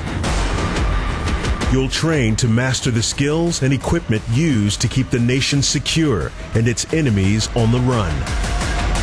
You'll learn to be a leader and a member of a team. Become part of a time-honored tradition of vigilance and selfless service. Find your adventure at NationalGuard.com. However you do the holidays, do it together in the Chevy that's right for you. The strong and capable Chevy Silverado, the award-winning Chevy Equinox, or the all-new Chevy Trax. This holiday season, do more together in a new Chevy. Get 1.9% financing on all 2023 Silverado 1500 pickups, or get $3,750 total cash allowance on this Silverado. Chevrolet. Together, let's drive. 51 seconds left to play here in the opening half of football. Carroll College scores our first touchdown of the afternoon. They lead Montana Tech 7-3. The Digs do have some time, but they do not have any timeouts remaining, which certainly could play a factor here. Carroll College, 27 offensive plays, 178 yards. Montana Tech, 27 offensive plays as well for 128 yards. As Carroll will kick off. Fair catch called for and brought in at the 28-yard line. Well, I think this is a tough position for Tech to be in. They don't have any timeouts. Carroll still has 2. So you don't want to try to air it out and have an incomplete pass. And then Carroll can use their timeouts on 2nd and 3rd down and get the ball back maybe in good field position. So it's kind of a tough scenario. Maybe they go in at halftime feeling good at 7-3. But at the same time, Carroll gets the ball to start the second half. That's exactly where I was going. Carroll does get the ball to start the second half of play.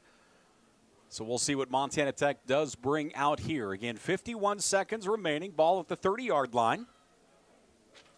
And Thielen will bring him out. Thielen right now 9 of 14 for 74 yards. On the other side, Perka's 11 of 13 for 110 and 1 touchdown on the afternoon.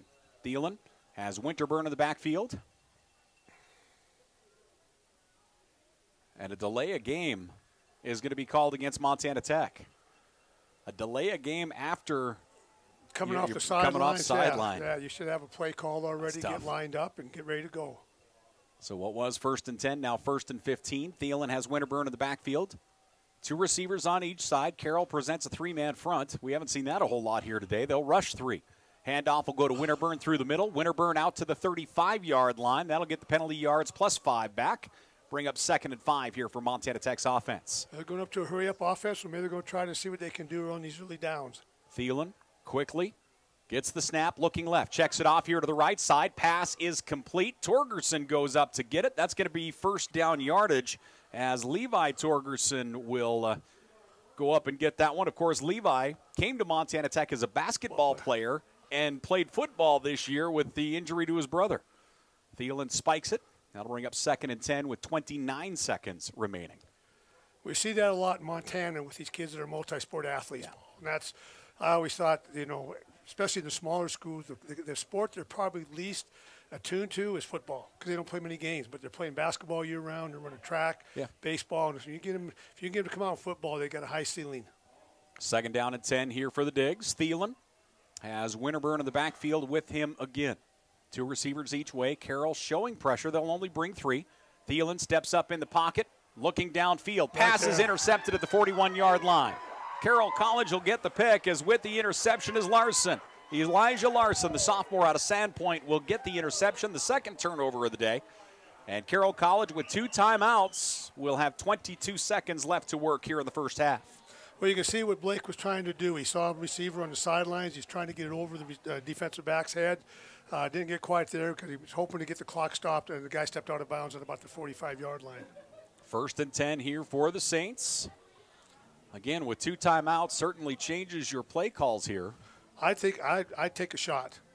Yeah. If it's incomplete, you still got a couple downs left. If you get a PI or you get to catch the ball, you're in good position. 3 receivers right, dropping back, looking to throw. Perka steps up, rolling right. Perka will just throw it away. Good decision. 15 seconds left to play in the first half.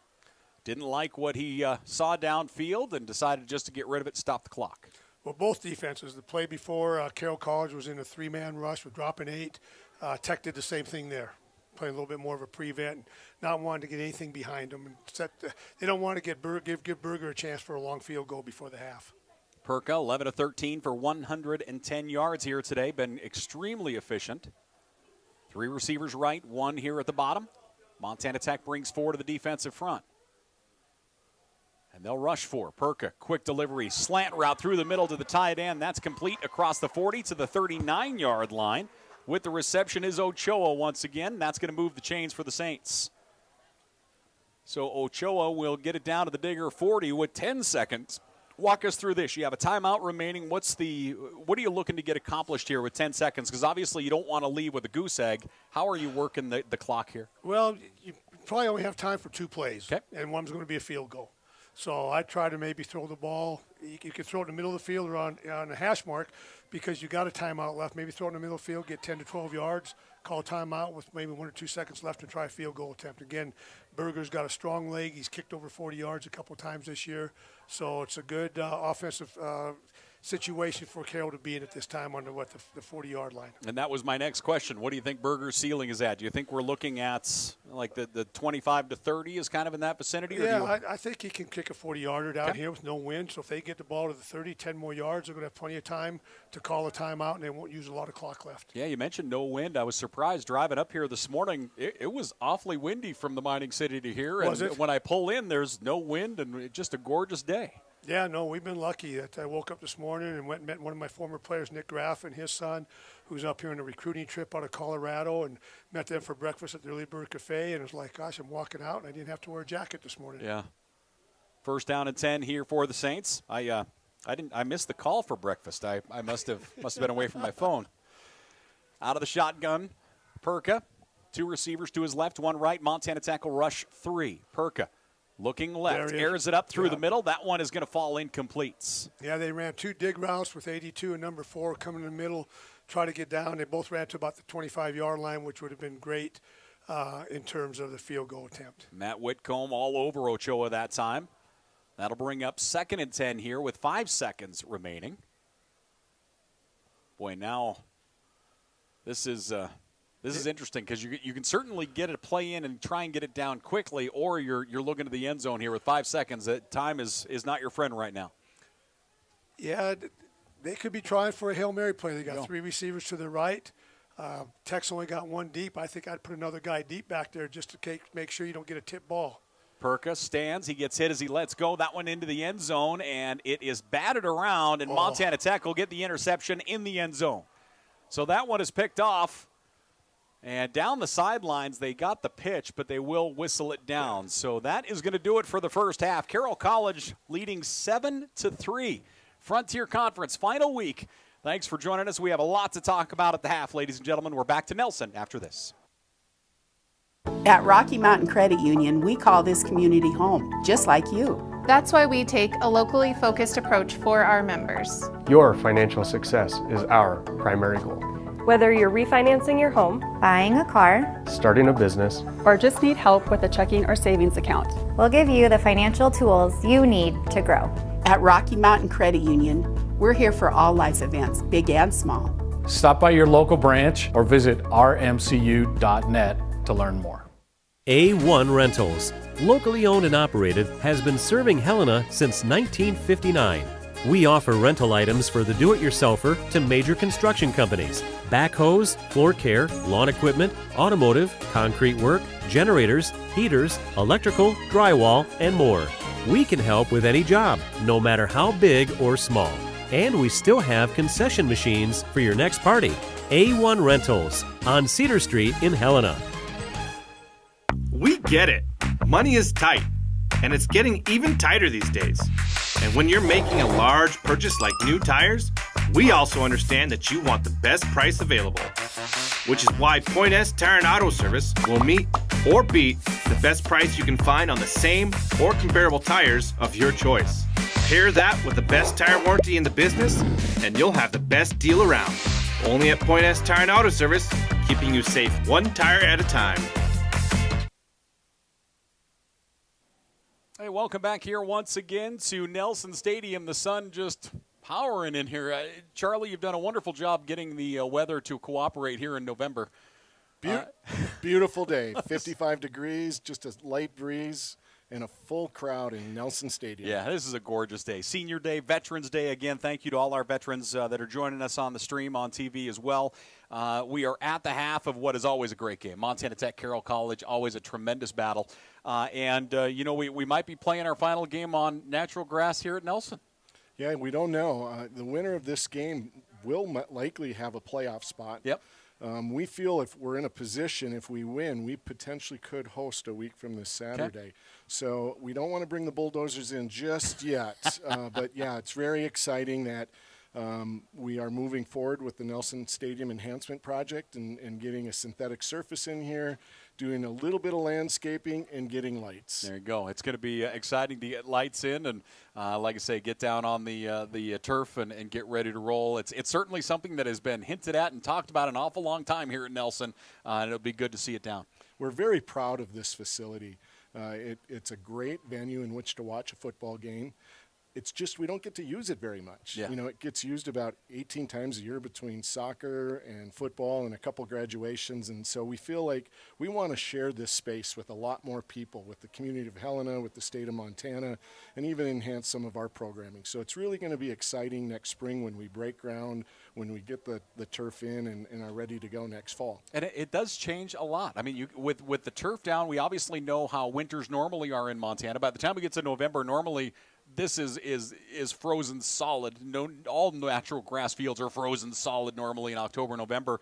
And the idea of getting that down, there's a lot more activities that can be done. You're not worried about tearing it up in September and October. You can be out on it and have a lot more than just football and soccer on the surface. And there's a lot behind the scenes that people don't see. Spring football, spring soccer, and we're struggling. Where do we get good training sessions so that our student athletes are actually training at a level where they're improving. And this will allow us to remove snow, give them a nice surface that's really kind of insulated from the weather, and it's pretty consistent. And then in addition, we're going to create it so that we could potentially play softball within the stadium.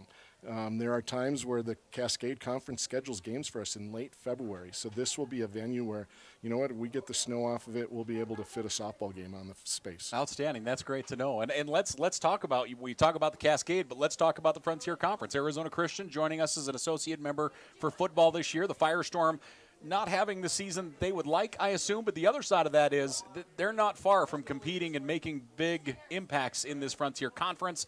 And that might not be the only ripple we see in the Frontier Conference here over the next several years. Yeah, it's been exciting to add Arizona Christian, and they are located in an ideal situation geographically in a metropolitan area. They're a relatively new athletic program and a very new football program. The sky's the limit for them. They're not going to be where they're at competing in the Frontier for long. Yeah. They're going to be a formidable foe down the road. But yeah, we're hoping that's not the only growth. We hope that we're going to be able to add some institutions to the east of us and maybe add them for more than just football. Yeah, and that's certainly a key point. You know, there's a lot of focus on football. It certainly is today. But football isn't the one we're worried about in the long term. When we talk about court sports with basketball, volleyball, we're at the limit of number of schools you can have for an automatic bid. And if something were to happen to one of our institutions, one of our 6, that could cause real bad things. So the idea of adding to those is a very big deal for the Frontier Conference. Absolutely, we're walking on the ledge. I mean, it wouldn't take a lot for us to fall off and all of a sudden not maybe be recognized by the NAI as a conference because we've got 5 institutions, or we have a couple of our sports fall below 6 and we've got 5, and we're trying to scratch our head how to figure out how to get an automatic qualifier. So we don't know what's going to come from it. There's been some conversations. Everybody's got an open mind. You know, it's very complicated. There's a lot of travel. We're geographically challenged, but because of that, you know, we're going to play games anywhere. So if we're adding a couple teams to the conference and they might be a little bit further away, they're replacing non-conference games in which we're traveling for anyway. Yeah, I mean, that's a great way to look at it. And certainly there's going to be a lot more talk as we continue through the next several months. But it's exciting. You know, it's funny that everybody wants to sit back and look at the big picture with the Pac-12 and the Big Ten and everything else. And the Frontier Conference right now is as much up in the air as any conference in the nation at any level. And being in the middle of it, it's awfully exciting to see what the future holds for us. It's really interesting to be in the middle of it and to see how quickly at the higher level those decisions were made. Those are not easy decisions to make, and they're at that level they're multi-million-dollar decisions. There's a lot of thought that goes into it, and people can have confidence that people are going to vet all the different ideas, and we're going to come up with something good. Athletic Director Charlie Gross here from Carroll College. Ladies and gentlemen, we're at the half. The Saints leading Montana Tech 7-3. We'll take a break. We'll come back. We'll take a look at the numbers and a whole lot more after this.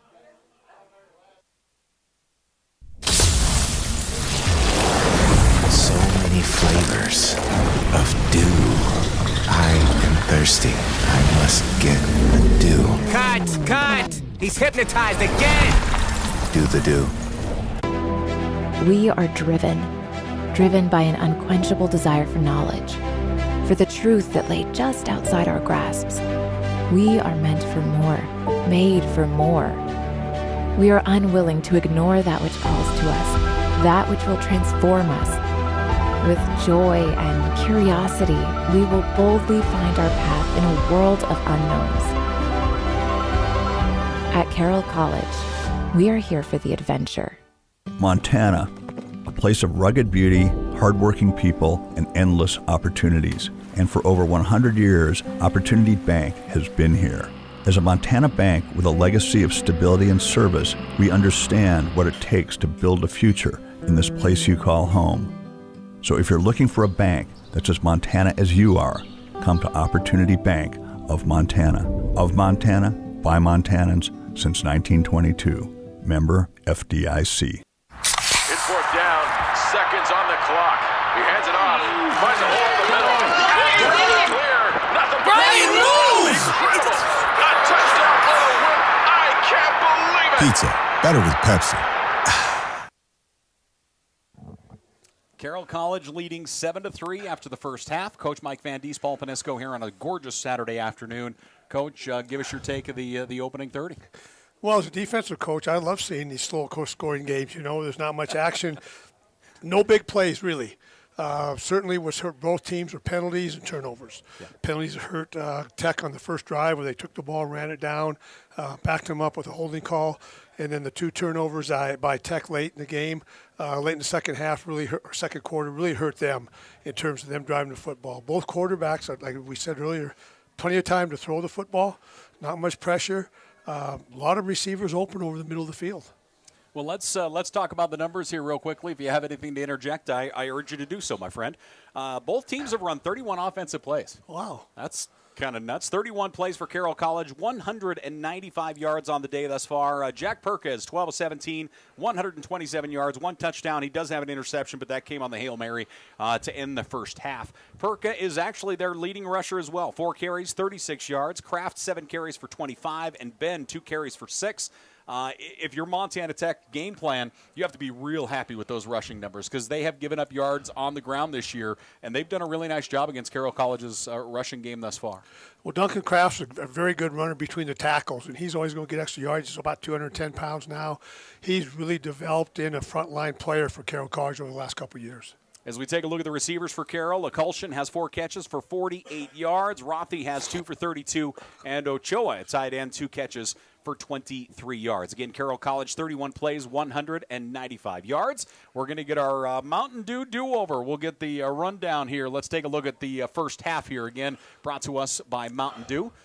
As again, that's the one thing I love about Perka is his ability to just decide, you know what, I'm out of here. He makes real good snap decisions, and they all seem to work well for him. No, that was a big play, 22 yards on that quarterback scamper, and kept their drive alive even though they had a field goal blocked at that time. It gave them great field position. So again, this part of that great Carroll drive here as the game went on. Well, there you see a great defensive stand by Tech. I think they've done a very good job between the tackles, stopping Carroll's run game.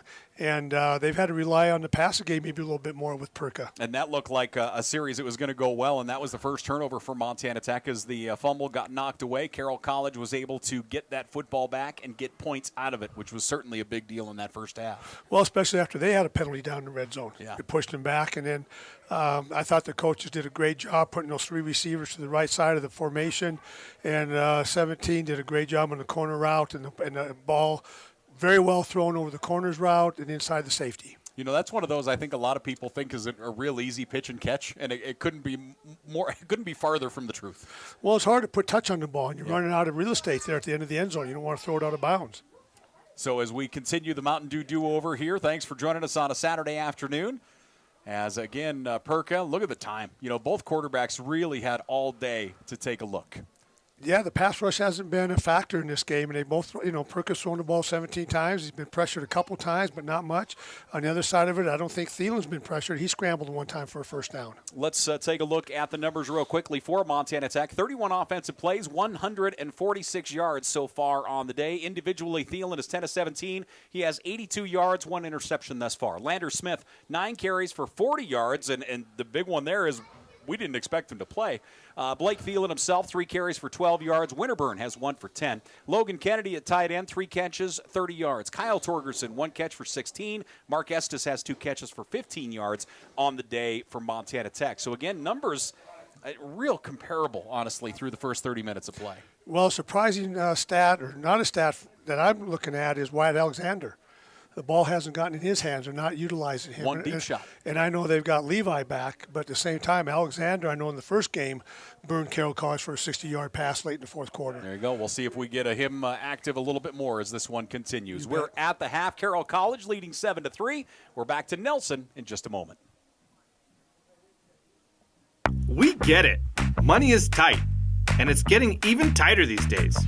And when you're making a large purchase like new tires, we also understand that you want the best price available, which is why Point S Tire and Auto Service will meet or beat the best price you can find on the same or comparable tires of your choice. Pair that with the best tire warranty in the business, and you'll have the best deal around. Only at Point S Tire and Auto Service, keeping you safe 1 tire at a time. We are driven. driven by an unquenchable desire for knowledge, for the truth that lay just outside our grasps. We are meant for more, made for more. We are unwilling to ignore that which calls to us, that which will transform us. With joy and curiosity, we will boldly find our path in a world of unknowns. At Carroll College, we are here for the adventure.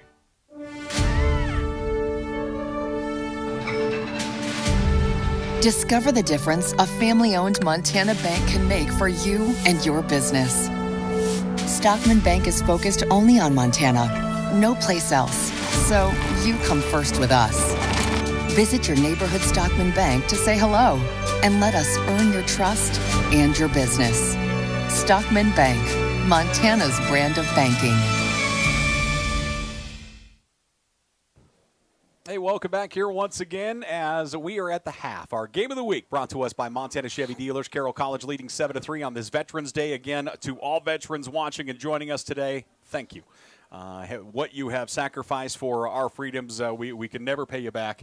And just a tremendous day to honor our veterans. It was a great day to honor the seniors for Carroll College. And we talked about it a little earlier. Senior Day is a big day for you. How many years, from start to finish, how many years have you coached? How many years did you put in? I coached 47 years, 45 at the college level, and 2 high school seasons after I retired. Does it feel like it's that long when you kind of sit back and you think about it, or does it just feel like it went by in an instant? It doesn't seem that was that long ago. 2018 was my last year here at Carroll College. But at the same time, we had a reunion with our 1993 football team at University of Wyoming when I was a D-line coach there. Going back 30 years with those players, when you get them all together, it seems like it was maybe 2-3 years ago. Yeah. Was it hard to step away and be out of football when you did retire and hang it up? Well, I thought about it a couple of years before that. Shane, my oldest son, played for me here at Carroll, and that was one of the highlights of my life and coaching career. My youngest son, Clay, had moved away to Canada to pursue hockey to a boarding school. I missed a lot of his hockey while he was in Canada and he was in college. So 2019, I got to see, I think, 17 or 18 of his college games his senior year. And that was a big motivation for me to step away. And they needed a new voice at Carroll after 20 years. It was time. I know Troy Purcell went down to Idaho to coach 3 years with Paul Petrino. Mm-hmm. It gave him a platform to what it took at the college level. He was a very successful high school coach at Bozeman High and Havre after his playing days here at Carroll College. You know, I like that you say that idea of a new voice need to be heard. I think that's incredibly important. And it's funny because I think, much like yourself, I think a lot of people think that, you know, like Coach Green was shown the door, and I think a lot of people are like, you know, Van Diest was shown the door, but I think that decision comes internally. You know, what, I think I'm done here. I think I need a change of scenery, and I think that the school is better off with someone else as well. Well, Dr. Seck and Charlie Gross, our AD and president, they asked me, did I want to coach another year or stick back? I said, you know, I've been thinking about this for a couple years. I really wanted to coach the 2018 team because of Connor McGree and Troy Arnston and Tony Madsen and McBride Galt and Drew Melton, that senior class. I wanted to be with them all the way through their career. Well, again, we're at the half. Just a great day here in Helena, Nelson Stadium. And what do you think about this whole calling games thing? Well, what's going on? This is fun. Like I said, it's a different perspective for me. I don't have to make snap decisions on play calling, substitutions, chewing out the refs, things like that. There's a lot more calmness to me up here than there was on the sideline, Paul. So, you know, I don't know if I have a future in this profession, but I'm sure enjoying it. And you're making it very easy with me with your professional take on the game as well. You know, this is just one of those that's you always look forward to. And whether it was my first or, you know, now I think I'm closing in on 50 as far as Tech Carroll games, but this is one you always have circled on the calendar. You know, it's always special. And I'm not taking anything away from any of the others, you know, whether it's Western or Rocky or any of them, but there's always something special about these two teams. It doesn't matter coaches, doesn't matter personnels. Heck, it doesn't matter records. I mean, these two teams always step up, and it's something special. Well, and that's the way it was when I was in college at the University of Wyoming. Colorado State was our rivalry, 60 miles away. And, you know, we always hear people or coaches that come in or people that really didn't grow up in the programs saying it's just another game. It's not just another game. Yeah. Not if you coach there for a long time or these players, it's not another game to them. This is a rivalry, and rivalries are what make college football and college sports so exciting. I don't care if it's Michigan, Ohio State, the Texas-Oklahoma games, USC, UCLA. rivalries are meant to be the highlight, I think, of a season. What's your take if we move forward and gain some teams? If we're starting to play each other once a season, do you think that's going to help? We've always talked about the fact that, playing all the Frontier schools twice really hurts us in the long run when we talk about playoffs. If we do add some teams and we're seeing everybody only once, do you think that's going to make a drastic change as far as our presence in the postseason? Well, I think you've seen it this year. Obviously Tech and Carroll had to play the first game of the year, but it was a non-conference affair. So you're seeing 3 teams and 4 teams counting Montana Tech, Carroll, Western, and College of Idaho with excellent records, not all beating up on each other. Yeah. You beat them one time, and then maybe the next time you come back and lose a little bit of that momentum. And like a year ago, College of Idaho, they were in the driver's seat. Carroll came back, tied the conference championship with them. But the voters didn't reward College of Idaho with a spot in the playoffs, and they should have been there as well. Yeah, certainly. And that was one. It's funny how we all have our loyalties, but, boy, then when it comes to the Frontier family, we get our hackles up for that. I mean, that was one of those you're just like, how do you not allow College of Idaho, with how good a season they have had, not into the playoffs? Because obviously we're partial, but they would have won football games in the national tournament. They didn't win a tournament game or two because they're very well coached. They've got a great program. Mike Borowski's done an excellent job down there. But at the same time, we just don't have the voting power out here. And I think if you have more teams, we'll get more scores out there. We'll get one-on-one, as you said, or 1 game a year. Yep. Maybe we'll have an East Division and West Division or Dakota, Montana, or whatever, Paul. But I think it's only going to enhance where we always at least get 2 teams in now, maybe a 3rd team, as hopefully we can get this year. Well, maybe they'll invite us into those discussions, and we can give them our input. Well, we need that because they don't ever ask coaches. I was on the committees for a lot of years. I was president of the NAI Coaches Association, but we didn't get a lot of insight into that. You can roll that bad boy up here. We had to worry about the sun, for goodness sake. We had to pull the blinds down. Yeah, I didn't put my suntan oil on today. I don't know. Top of my head, it's a good thing I'm in here. Well, I was going to say, and you're smarter than I am. I wore a sweatshirt. What was up with that? I felt underdressed when I saw you, Paul. Holy man. Again, thanks for joining us here Saturday afternoon. Head coach Mike Van Diest, Paul Panisco here on a Saturday. Tech Carroll, 128th meeting. Montana Tech will kick off to the Saints. What's important for both Carroll College and Montana Tech? Start with Carroll. What's important for them to get started here in the next 15 minutes? Well, I think they got the momentum to their way, swung their way at the end of that half, scoring the touchdown after a turnover. They got the ball back. They didn't score at the end there, but now they come out and they're saying, okay, hey, we know how to attack this defense. We're throwing the ball well. This is, I think, Perka's one of his best games maybe in the last 3 or 4 weeks. On the other side for Montana Tech, what's important for them to get rolling here? Well, they got to come out defensively and hold Carroll and get the field position back. And I think what they have to do, and I don't know what's going on, with Smith, but he has such a great drive, and they did a great job with their play call in that first drive. It doesn't seem they've gone back to him very much. And he gave Carroll College defense a lot of problems that first drive. So here we are. We're getting ready for the second half. Again, thanks for joining us here on a Saturday afternoon. Our game of the week brought to us by Montana Chevy Dealers. Perko will get us started out of the shotgun. Montana Tech puts 3 guys down to the 3-point, creeping up in the center, now backing out of it. Perka looking to throw here on first down. Pressure around the edge. Pass complete to Ochoa. Ball knocked out, and it goes right to Sanchez. Angel Sanchez gets the ball. As that ball was knocked out, I do believe knocking that thing out was Seawald. J.R. Seawald, at just a punch drill, knocked that thing clean. And that is a huge momentum change to get this thing started in the second half. Well, you got the ball on the 30-yard line. So it looks like that is the case. That's Seawald coming there, and Sanchez being in the right place at the right time all day. It looked like Sanchez was expecting that ball to land in his lap. So Angel Sanchez returns it for a few yards after a big play by Seawald, and Montana Tech will come out. This one wouldn't surprise me. We talked about Alexander early, the idea of taking a shot at Alexander here on first down after the momentum. Well, a lot of coaches like to take a shot after a turnover, especially down in the opponent's yards. So Estes goes in motion. Handoff going to go to the tailback. Smith gets hit behind the line of scrimmage, but pushes the pile to the 29-yard line. That's going to be a gain of 2. Yeah, he doesn't ever lose yards when he gets hit. No. He gets hit, he's going to go forward, and it's not ideal, but it's better than 2nd and 12. That's so important. And it's one of those things that is overlooked, I think, by a lot of people, where you have tailbacks that fall forward. And it feels like like your squads through the years, we felt like we were always talking about that with the running backs. Yeah, Grosselach was like that. And years ago, Tech was LaProuse. There you go. One of my favorite players. I didn't like coaching against him, but he was fun to watch. 2nd down and 8. Going in motion is Alexander. Pump fake to him. They're going to look the deep ball downfield, wide open, pass complete down to the 6-yard line. That's a good play. They fake the screen out to Alexander. The corner bits. They get it downfield to Levi, and Torgerson will get up 1st and 10 here from the 6-yard line. Well, that's where the void is in that cover 2 zone. It's right behind the corner. He has to either play deep and rally to the ball in the flat, or he kind of froze his feet and stood and watched that ball maybe being thrown to Alexander, but great decision by Blake. So Thielen, they're going to change up, move personnel here. Wyatt Alexander will move up top. Estes just off tackle left, and in the backfield is Smith. Here comes Wyatt Alexander in motion. Handoff going to go to Smith. Smith across the 5, pounds his way down to the 2.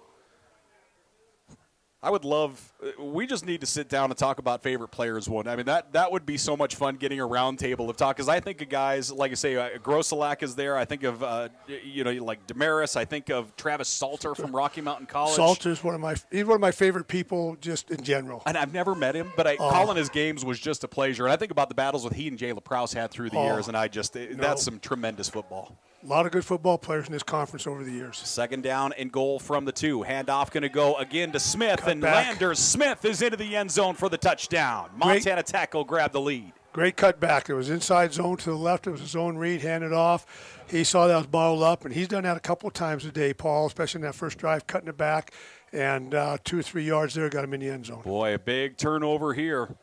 As we mentioned, turnovers have been a big factor through the years. 2 touchdowns, 1 for each team for turnovers on today's game. Tech leading 9-7, and they'll look to add 1 here. And they'll bring everybody across and look for the PAT. So 2 minutes in, Montana Tech will grab the lead back. They led 3-0 for a while to get this thing started. Snap and hold are good. The kick is up.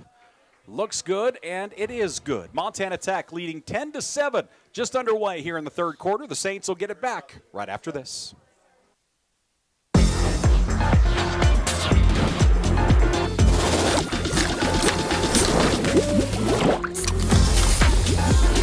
No calories, no sweeteners, all smiles. Bubbly sparkling water.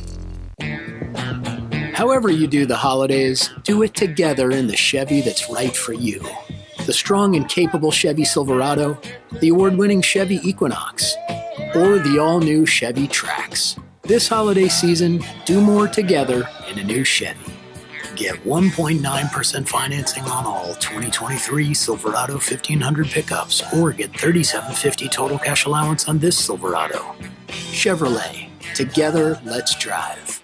Montana, a place of rugged beauty, hardworking people, and endless opportunities. And for over 100 years, Opportunity Bank has been here. As a Montana bank with a legacy of stability and service, we understand what it takes to build a future in this place you call home. So if you're looking for a bank that's as Montana as you are, come to Opportunity Bank of Montana. Of Montana, by Montanans since 1922. Member FDIC. Life water. Taste. And feel. Whole body hydration. Life water.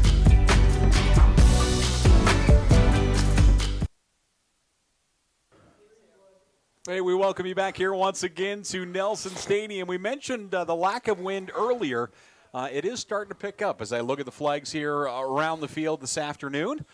Montana Tech leading 10-7. Again, turnover, a big factor as we get things started here. And we'll see what Carroll does with their next possession to get rolling. Well, with those flags blowing that way, it means Carroll's going to have the wind behind them in the 4th quarter. Okay. That might be a big advantage for them. Yeah, Perka has thrown the ball real effectively today. Very efficient when it boils right down to it, picking his targets. No, like I said, I think this is the best he's looked in the last 3 or 4 weeks. So Montana Tech will kick off here to the Saints, and we'll see what Carroll does with this possession here. Boy, look at the void between their up 3 and their return men. Well, they all bunch up here together, so I think they're always looking for maybe a pooch kick out of this bunch look, Paul, and then when they spread out, then they'll back out of it. So that is the case. They do back out, and Montana Tech will kick it away after their first touchdown here of the afternoon. They scored a field goal on their opening possession that took half of the first quarter as far as time off the clock. And we'll see what the Saints do this time through. Low line drive, knuckleball, bounces at the 5, and it goes out through the end zone. It's amazing what what good kickers in both kickoff, field goal kicking, and punting can do for your team, and that's another one that might get overlooked at times. And, Sure. and right now, the Tech kickers are just at next level. Well, especially at this level, because I always said we had Division I players in the Frontier Conference and Division II bodies. Kickers have to be good no matter what level they're at. Yeah. Because it doesn't matter their height or weight, but they've got to be good at the Frontier Conference, at Tech or Western or Carroll College, just like they do with the Grizzlies and Cats. First down and 10 for Perka. Montana Tech brings four to the defensive fronts. They'll rush four. Swing pass out here on the edge. Pass complete out to the 30-yard line. And a quick pitch and catch out there to Harrison. Harrison is corralled, but that's going to be a gain of 6 on first down. You'll take that all day long. Lots of good first down call by the offensive coaches for Carroll College. Come out, get positive yards, settle them down, and say, okay, hey, it's only a 3-point ball game, guys, right now. 12 and a half minutes left. Don't get too excited. Tech looked like they were really expecting the run right there. Kind of not a run blitz, I wouldn't say, but really kind of a spy right at the line of scrimmage, big time.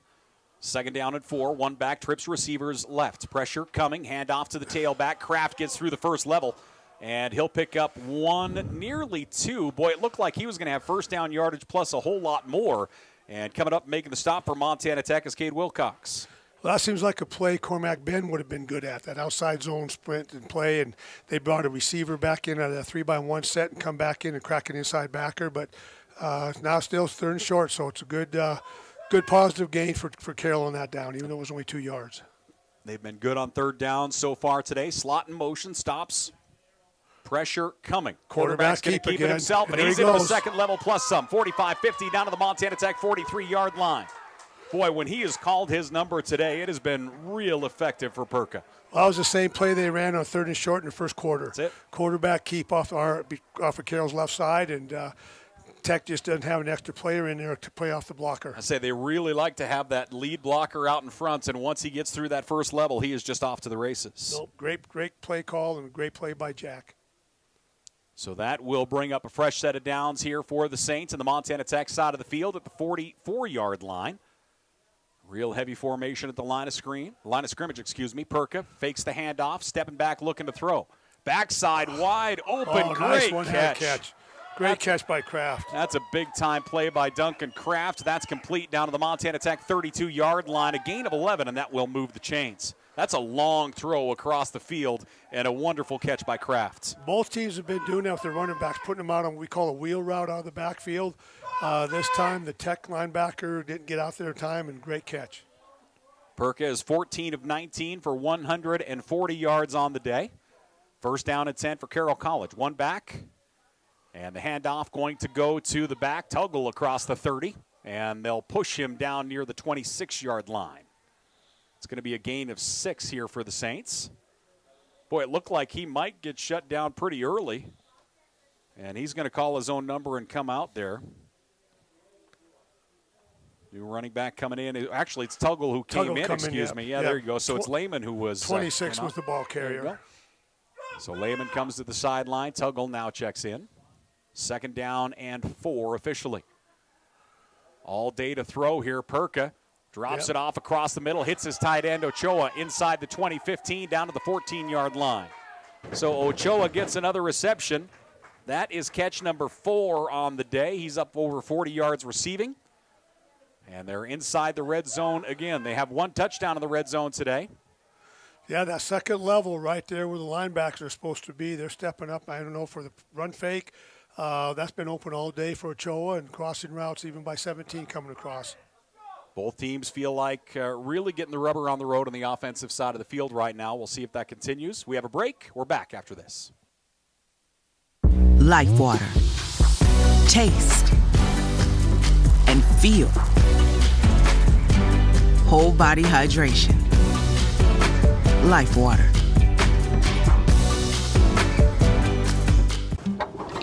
There's a lot of tradition in farming. My son, he picked up everything. When my grandson was born, we both were chewing, thinking about what could happen, mouth cancer, throat cancer, or worse. Finally, we decided that's addiction, not tradition. To protect my son, we quit. We did it together. Took us a few times, but we're stubborn. We called the quit line, found what worked for us. And we quit for good this time. However you do the holidays, do it together in the Chevy that's right for you. The strong and capable Chevy Silverado, the award-winning Chevy Equinox, or the all-new Chevy Trax. This holiday season, do more together in a new Chevy. Get 1.9% financing on all 2023 Silverado 1500 pickups, or get $3,750 total cash allowance on this Silverado. Chevrolet. Together, let's drive.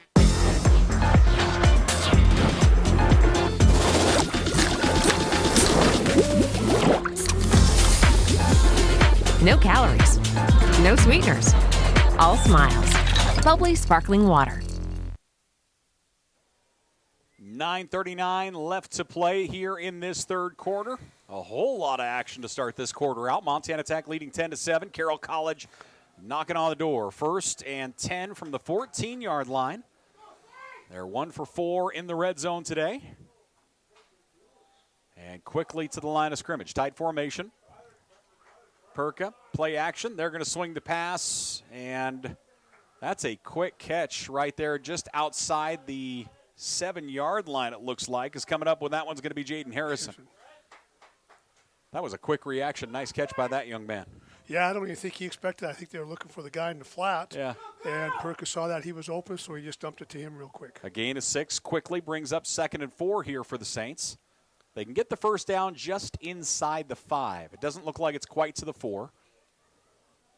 2 receivers on each side, 1 back at home for Perka. Montana Tech will rush 4. Perka has time, going to air it up left side. Pass is up and intercepted. What a play defensively by Montana Tech on the far side of the field.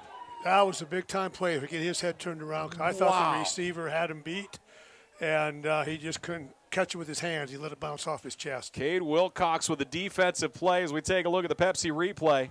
And what a play by Cade Wilcox. He got a hand on it, kind of batted it in the air, and just brought it into his body. Cade Wilcox making a monster play for Montana Tech, the junior out of Billings West. Well, back-to-back turnovers on both of Carroll's drives. See if Montana Tech can take advantage of that. Boy, that's a big one, especially in the end zone there. Carroll had a ton of momentum on that possession. Right. 1st down and 10 here for Montana Tech. Twin tight, they're going to adjust. And Kyle Torgerson moves in as well. Handoff going to go to Smith, off tackle right. Smith gets through. Smith off to the races across the 30, head down to the 35, out to the 38-yard line. That's going to be a gain of 18 for Smith. I'm kind of chuckling because that looks like Ryan Grosselach when he played for us. I think he could have got 5 more yards going, and he turned his shoulders inside to make sure he got contact with the DB coming up. He wanted to make sure he could run somebody over. I'm not going to lie. I think that's the thing. I love the way Lander Smith runs, but he feels like old school Frontier to me. It is. I can see him running for Coach Sampson at Northern, for Bob Green. It feels like he would have fit in everywhere. Prowse and Grosselach did that every game. Handoff going to go to Smith again. Same side. He'll pound across the 40, 45, and he'll keep his feet churning out near midfield. He's still going down to the 44-yard line. What a run by Lander Smith as he runs over the top of guys. That's impressive. I got chills watching that. I mean, as an offensive coach, you love as a defensive coach. Carroll did a good job. They had guys there to wrap up his stuff, but he just had more determination and great leg drive. Well, and again, we talked about it. He runs so low, you don't really get a shot at the only thing you get is his shoulder pads. Yeah. And good luck. 1st down and 10. We'll see if they keep feeding him. They do. Handoff to Smith, straight ahead. He'll get tripped up after 2. Yeah, I don't know many coaches that aren't going to be like, just go ahead and keep giving him the ball. Nope, and running backs get better as the game goes on, and even though they think they wear down, no, they want the ball more. Yeah. And it's easy to call plays when it's 2nd and 6, 2nd and 4, too. Looks like Charlie Kurgan is going to check into the backfield here for Montana Tech. We're going to get the Wildcat look as Winterburn has Kurgan on his right side. Caleb Winterburn running the Wildcat. Again, remember, he did come to Tech as a quarterback. They're going to run heavy formation right. He'll run behind it. Caleb Winterburn, and he'll get tripped up. That's a nice play getting to him in the backfield. And getting a hand around his ankles that time is Tug Smith. Tug Smith, that doesn't surprise anybody that's watched Carroll College football the last 3 years, Paul. Boy, that's a heck of a play by Tug. So that'll bring up 3rd down here for Montana Tech. And let's see what the Digs bring out here. They're looking at the sideline for the play call. Very significant change in the personnel package.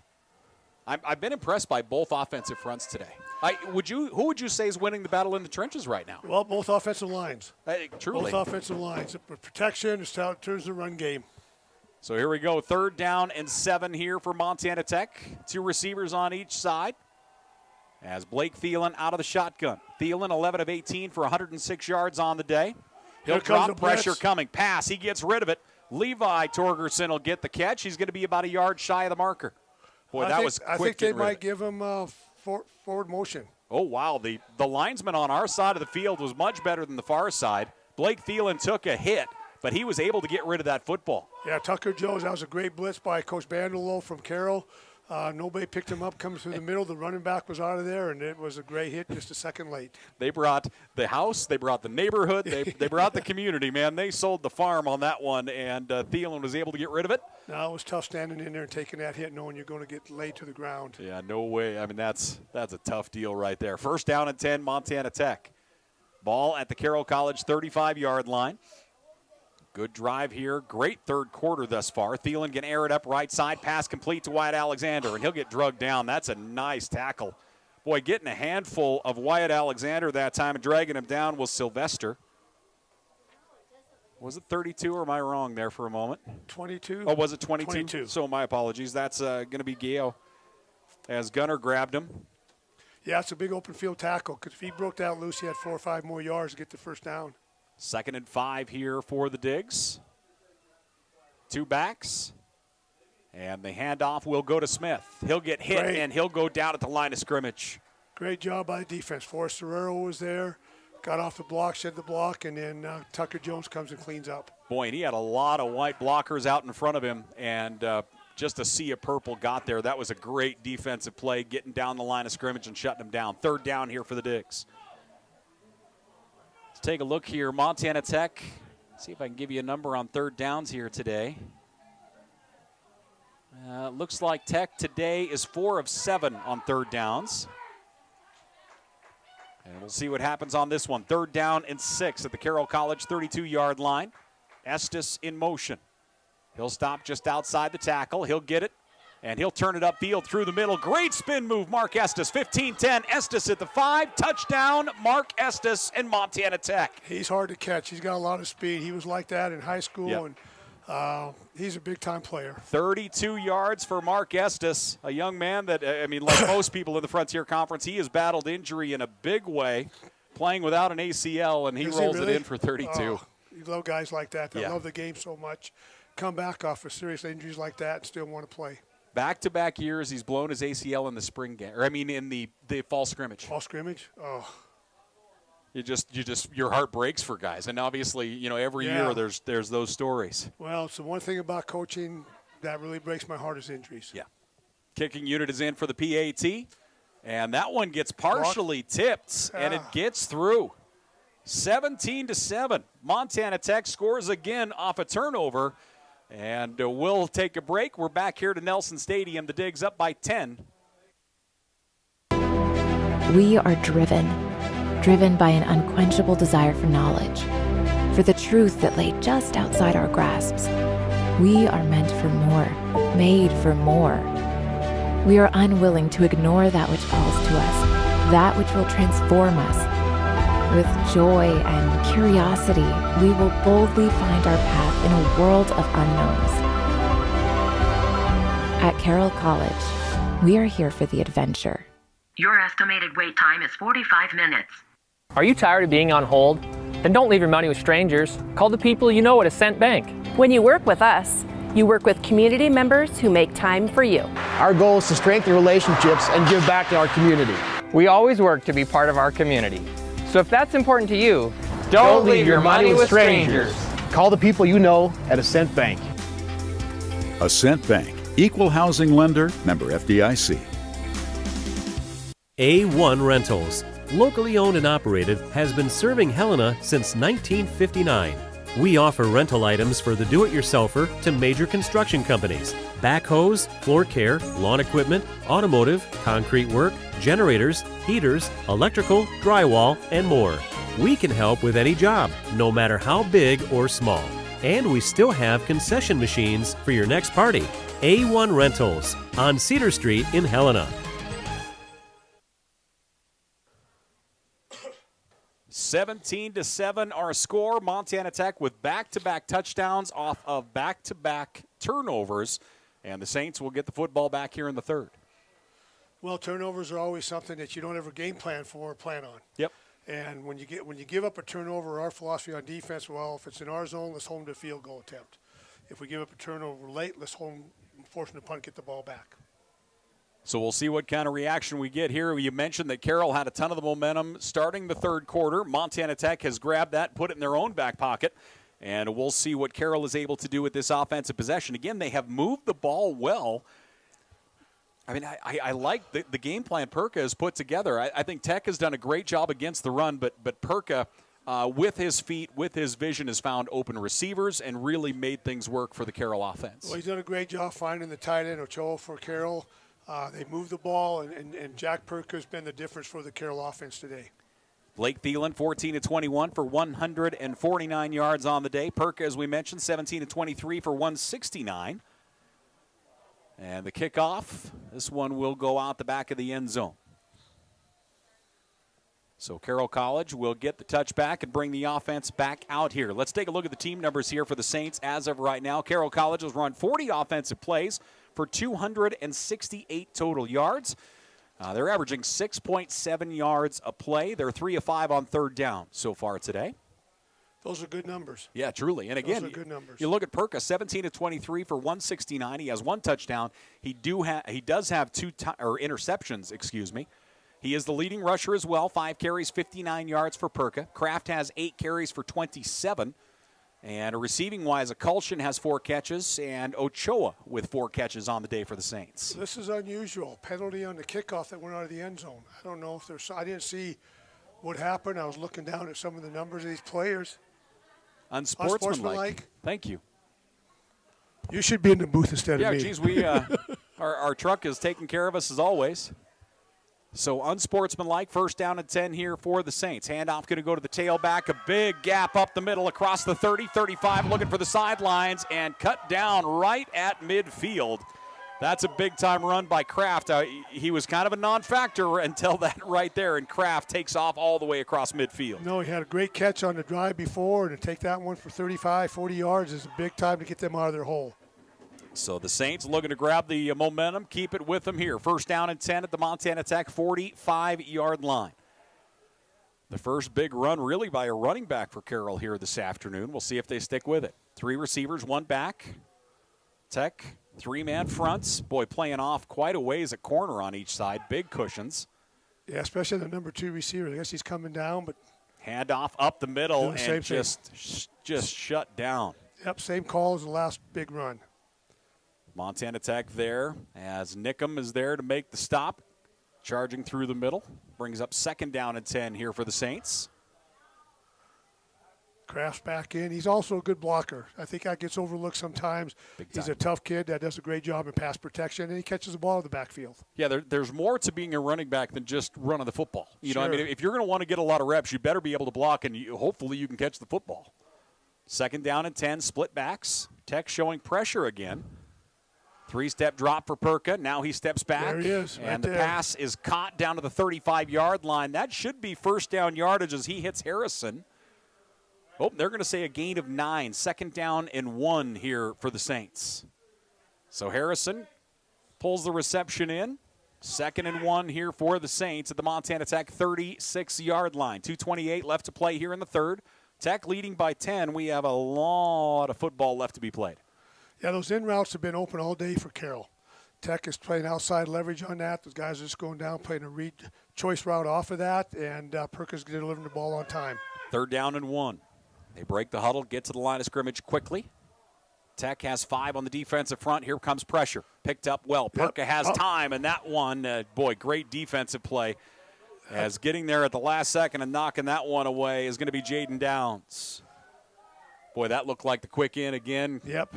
Well, I wouldn't be surprised. They come back to Perker on the lead play with running back leading up on him on the left side of Carroll's offense because they've been doing that 2 out of 2 times has been big yards for him. Yeah, I was going to say, it's not just been 3 or 4 yards for the first down. No, they're getting 15, 18 yards out of it. Yep, it's been a big play for him. And they got the running back to his left, so we may see the same play, and they're a little bit light over there. Yep, same play. There it is. There we go. So the hand, our quarterback will keep it, and Perka this time will get first down yardage again. Yeah, Tech hasn't adjusted to that formation yet. Short yardage. They got the back offset to the side that he's going to lead on, and they just leave that B gap wide open. So that'll be a fresh set of downs here for the Saints. It wasn't 15 or 18 yards. Doesn't matter, though. It does move the chains for Carroll College. New set of downs, and down there when you're on the inside the 35, it's good to have another set of downs. First down and 10, Carroll College. 1 receiver left, 2 to the right. Perka with 1 back. Tech brings 4 to the defensive front. Long snap count for Perka. Perka, pressure coming, spins away from the first defender. And he is able to deliver that downfield to the 20-yard line into the hands of a Culshan. Great play by Perka. Great play. It looked like Nickum had him ready to roll, and Nickum he was able to shed Nickum and get his feet under him and deliver that downfield for a first down. That's a big-time play. Yep, that's what you want your quarterbacks to do, is keep the play live with your feet. Yep, that is it. And you want to, when you need leadership, this is where you need to step up, and that's a big-time play by him. First and 10, Carroll College. Again, a great drive.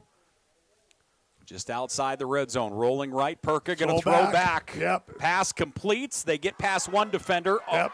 And inside the 15 to the 12, but there is a flag down. And this one, we'll see where it goes. But maybe a hold possibly on that far side, you think, Coach? Well, it might be a hold. It looked like the defender came up, made a great play, but it's hard to tell if he got held or blocked in the back. It's hard, these guys are having a council out there, and who knows what's going on when they get together. Flip a coin. They're going to waive it. Okay, so they waive the penalty. So you're still not far enough removed to speak nicely about officials I yet. never saw him waive the penalty when it was against us in 20 years here, Paul. That's something new to me. Maybe we can line up some therapy or something. It'll be all right. Yeah, right. I certainly could use it. Second down and 1 here for the Saints. Quickly to the line of scrimmage. I like that where they bust the huddle and get up quickly and don't let the defense really kind of adjust. Hand off to the tailback going left. Across the line of scrimmage, inside the 10, down to the 7-yard line. That's going to be a fresh set of downs as Ben had the carry. Well, over the years, I know we get up there, we try to draw people off sides on 2nd down, 3rd down short. Invariably, one of our guys would jump off sides. I like to sprint to the line of scrimmage, snap the ball, and go before the defense gets their heels dug in. Yeah, I like, when team, and we like you just said, the idea of huddling up, taking your time in the huddle, but then busting to the line of scrimmage and just snapping the football and getting out. Yes. We have 15 minutes left to play here in the football game. Montana Tech leading 17-7. We're back after this. Montana, a place of rugged beauty, hardworking people, and endless opportunities. And for over 100 years, Opportunity Bank has been here. As a Montana bank with a legacy of stability and service, we understand what it takes to build a future in this place you call home. So if you're looking for a bank that's as Montana as you are, come to Opportunity Bank of Montana. Of Montana, by Montanans, since 1922. Member FDIC. We are driven by an unquenchable desire for knowledge, for the truth that lay just outside our grasps. We are meant for more, made for more. We are unwilling to ignore that which calls to us, that which will transform us. With joy and curiosity, we will boldly find our path in a world of unknowns. At Carroll College, we are here for the adventure. However you do the holidays, do it together in the Chevy that's right for you. The strong and capable Chevy Silverado, the award-winning Chevy Equinox, or the all-new Chevy Trax. This holiday season, do more together in a new Chevy. Get 1.9% financing on all 2023 Silverado 1500 pickups, or get $3,750 total cash allowance on this Silverado. Chevrolet. Together, let's drive. We have 15 minutes left to play here in this football game. Montana Tech leading Carroll College 17-7 as we approach the fourth quarter, but Carroll College knocking on the door here, Coach. Well, it's a big drive here. It's a big scoring opportunity, and whether they kick a field goal or score a touchdown, they're only one score down then. So this is a big drive to keep them within striking distance of Tech. First and goal from the 6-yard line here for Carroll College. Wind again continuing to pick up here. Well, and they have the win in the fourth quarter. So for the kicking game, it's going to be big with the punters and the kickers for field position. Yeah. And if you're Tech, you don't want to be deep in your own territory because punts aren't going to go very far. So up to the line of scrimmage we come. Perka with one back, 2 receivers, wide right. Perka, 3-step drop, looking for the slant route to Ochoa. It's guarded, and Perka fires. That's going to fall incomplete. Yeah, he was looking for Ochoa coming across, and Tech did a great job with outside leverage pressuring him, and there was an inside backer that took him on the crossing route as well. Yeah, you could tell Ochoa was the intended target initially, and boy, he ran into a sea of guys, and a great job by Perka adjusting, trying to find another outlet, and just nothing there. Well, he found that B gap, which is open. That's where it opens up for scrambles and for easy throws down here in the red zone. Second and goal from the 6-yard line. Carroll College, one back, 2 receivers will go out to the right side. Split wide right as a Culshin. Watch for the slant route to the pylon. 3-step drop, Perka, looking left the whole way into the end zone. Tipped, but still caught, and we have a flag down. That's a great catch by the tight end that time in Rickman. Rickman, yep, number 9. So Rickman will get the score. There is a flag down here on the near side. And let's see what we get here from our officials, but that's a great catch. That ball got tipped as it came across the line of scrimmage. I thought the guy was going to intercept it. It was a good drop by the linebacker. He was in the throwing lane. Yep, it's against Tech. Carroll celebrating over here, number 9, it looks like. But see what we get from our white hat here. Just underway here in the fourth quarter. The official is going to continue to chat. Well, he put the flag in his pocket, so it must have been against Tech. Yeah, number 9 is pretty excited. Might be his first touchdown. So personal foul against Tech. Huh. That'll go on the kickoff then. That will be the case. So a personal foul against Montana Tech will go on the kickoff. So Carroll College with a PAT attempts. Try and make this a 3-point football game. Again, the Winds continuing to pick up here as we await the snap. Snap and hold are good. Montana Tech gets pressure, but the kick is up, and it is through. Nice kick. 17-14. Montana Tech with the lead over the Saints. We'll take a break. Tech will get it back after this. At Rocky Mountain Credit Union, we call this community home, just like you. That's why we take a locally focused approach for our members. Your financial success is our primary goal. Whether you're refinancing your home, buying a car, starting a business, or just need help with a checking or savings account, we'll give you the financial tools you need to grow. At Rocky Mountain Credit Union, we're here for all life's events, big and small. Stop by your local branch or visit rmcu.net to learn more. A1 Rentals, locally owned and operated, has been serving Helena since 1959. We offer rental items for the do-it-yourselfer to major construction companies. Backhoes, floor care, lawn equipment, automotive, concrete work, generators, heaters, electrical, drywall, and more. We can help with any job, no matter how big or small. And we still have concession machines for your next party. A1 Rentals on Cedar Street in Helena. We get it. Money is tight, and it's getting even tighter these days. And when you're making a large purchase like new tires, we also understand that you want the best price available. Which is why Point S Tire and Auto Service will meet or beat the best price you can find on the same or comparable tires of your choice. Pair that with the best tire warranty in the business, and you'll have the best deal around. Only at Point S Tire and Auto Service, keeping you safe one tire at a time. Hey, welcome back here once again to Nelson Stadium, the final week of the Frontier Conference regular season. And we have ourselves a ball game here at Nelson. Montana Tech leading 17-14. A big touchdown drive there for the Saints as they pull it within 3. Carroll College has run 50 offensive plays for 356 yards. Perka is 21 of 29 for 204 yards. He's thrown 2 touchdowns. He has 2 interceptions here today. Kraft is now the leading rusher, 9 carries for 70 yards. That 43-yarder certainly helps in that quite a bit. And then reception-wise, Akulshin, 5 catches for 59. Ochoa, 5 for 50. And Rothi, 2 catches for 32 for Carroll College. So the Ordinger offense will get another go at it. Blake Thielen, 14 of 21 for 149 on the day. Lander Smith carrying the ball, 16 carries for 84 yards. So Carroll getting ready to kick this bad boy off here. I have a feeling we're going to have some fireworks here over the last near 15 minutes of this thing. It's going to be very interesting to see how both these offenses play down the stretch. Tech has had a good third quarter because of turnovers. Can they take the ball and drive it? They did the last time after the interception in the end zone. They went 80 yards. They're going to have to put a drive together now because, again, if they punt down in their own territory, they're punting to the wind. And Carroll's going to have good field position if they can hold them to 3 and out. So the kickoff again went from the 50-yard line for the personal foul penalty. And Montana Tech's offense will take over at their own 25-yard line. They lead by 3.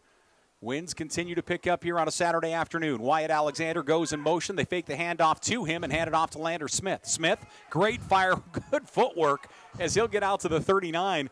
That's one of those other ones where, you get used to those big guys just putting their head down and going. But when they have lateral movement like that, that changes the game dramatically. He picked up his leg and came out of a tackle. A guy was there from Carroll to make a tackle. It was kind of low.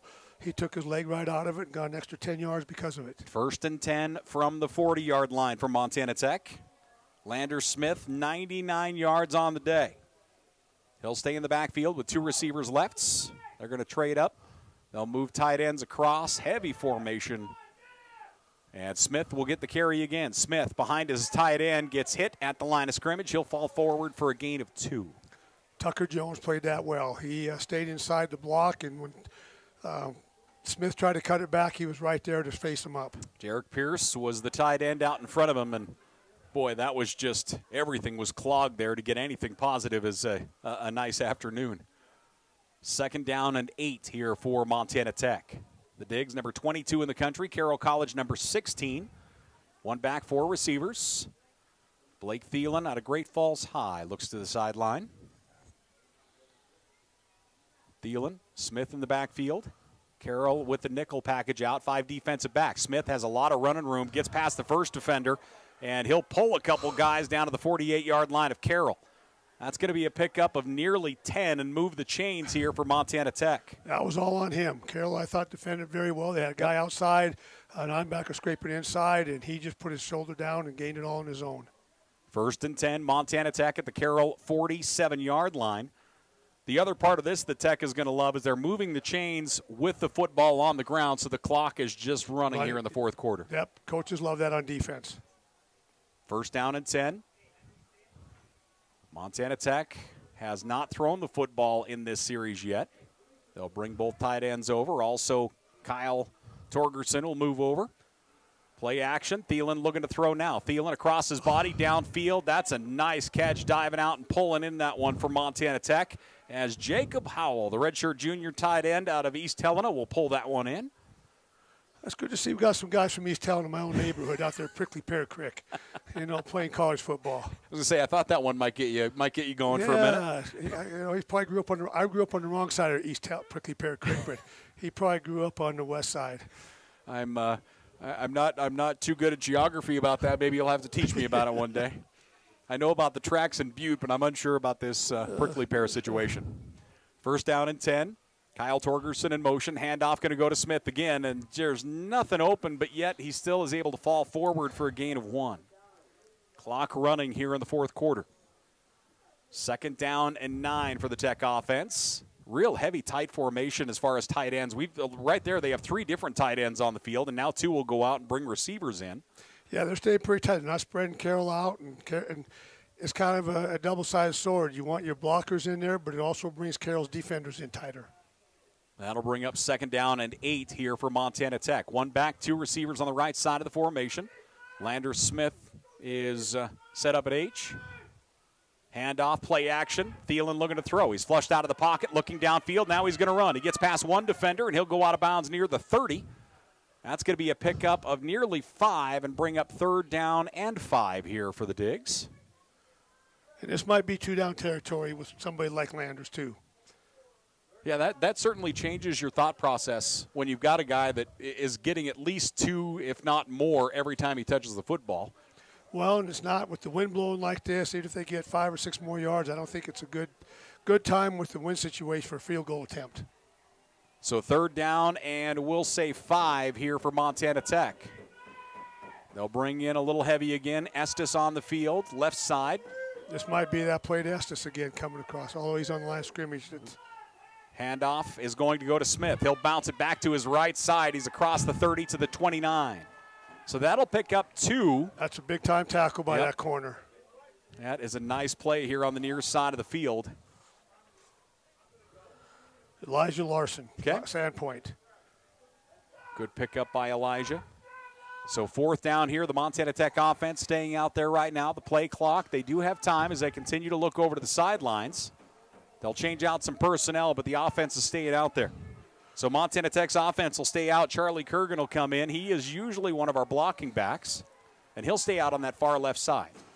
So 4 guys on the left side of the formation. 1 back at home is Winterburn. Now they'll change. Yeah, they'll shift back over here. And play clock down to 1. They need to get rid of it. They do. Handoff is going to go to Estes. Estes across the 25. Estes, 20-yard line and out of play. Well, he's been the difference maker in the second half with the plays they run to him, Paul. The coach is doing a good job getting the ball in his hands. So Mark Estes will move the chains for Montana Tech. He has had a couple of big plays, and they barely got that off before the play clock hit 0. So a fresh set of downs for Montana Tech as they convert on 4th, and that'll bring up 1st down and 10 just inside the 20. Montana Tech has been awful good in the red zone here, not only today but throughout the season. Well, they'll stay with this heavy formation. That's it. Winterburn in the backfield. Wyatt Alexander goes in motion. They fake the handoff to him. Winterburn will get it. Winterburn turns the corner, keeps his feet moving. He's down to the 15-yard line. Good gang tackling by Carroll College. They swarm to the football incredibly well. Well, that's how you create turnovers. Maybe the second guy, third guy comes in, punches the ball out.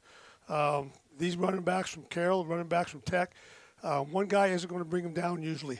I like Elijah Larson at corner. Really good tackler, and he keeps his wits about him, if you will. You know, if the ball carrier's coming at him, he doesn't go after him too much. No. He makes sure to hold his base and doesn't allow him to get past. I'm impressed with him. He's played a great game for Carroll today. He really has.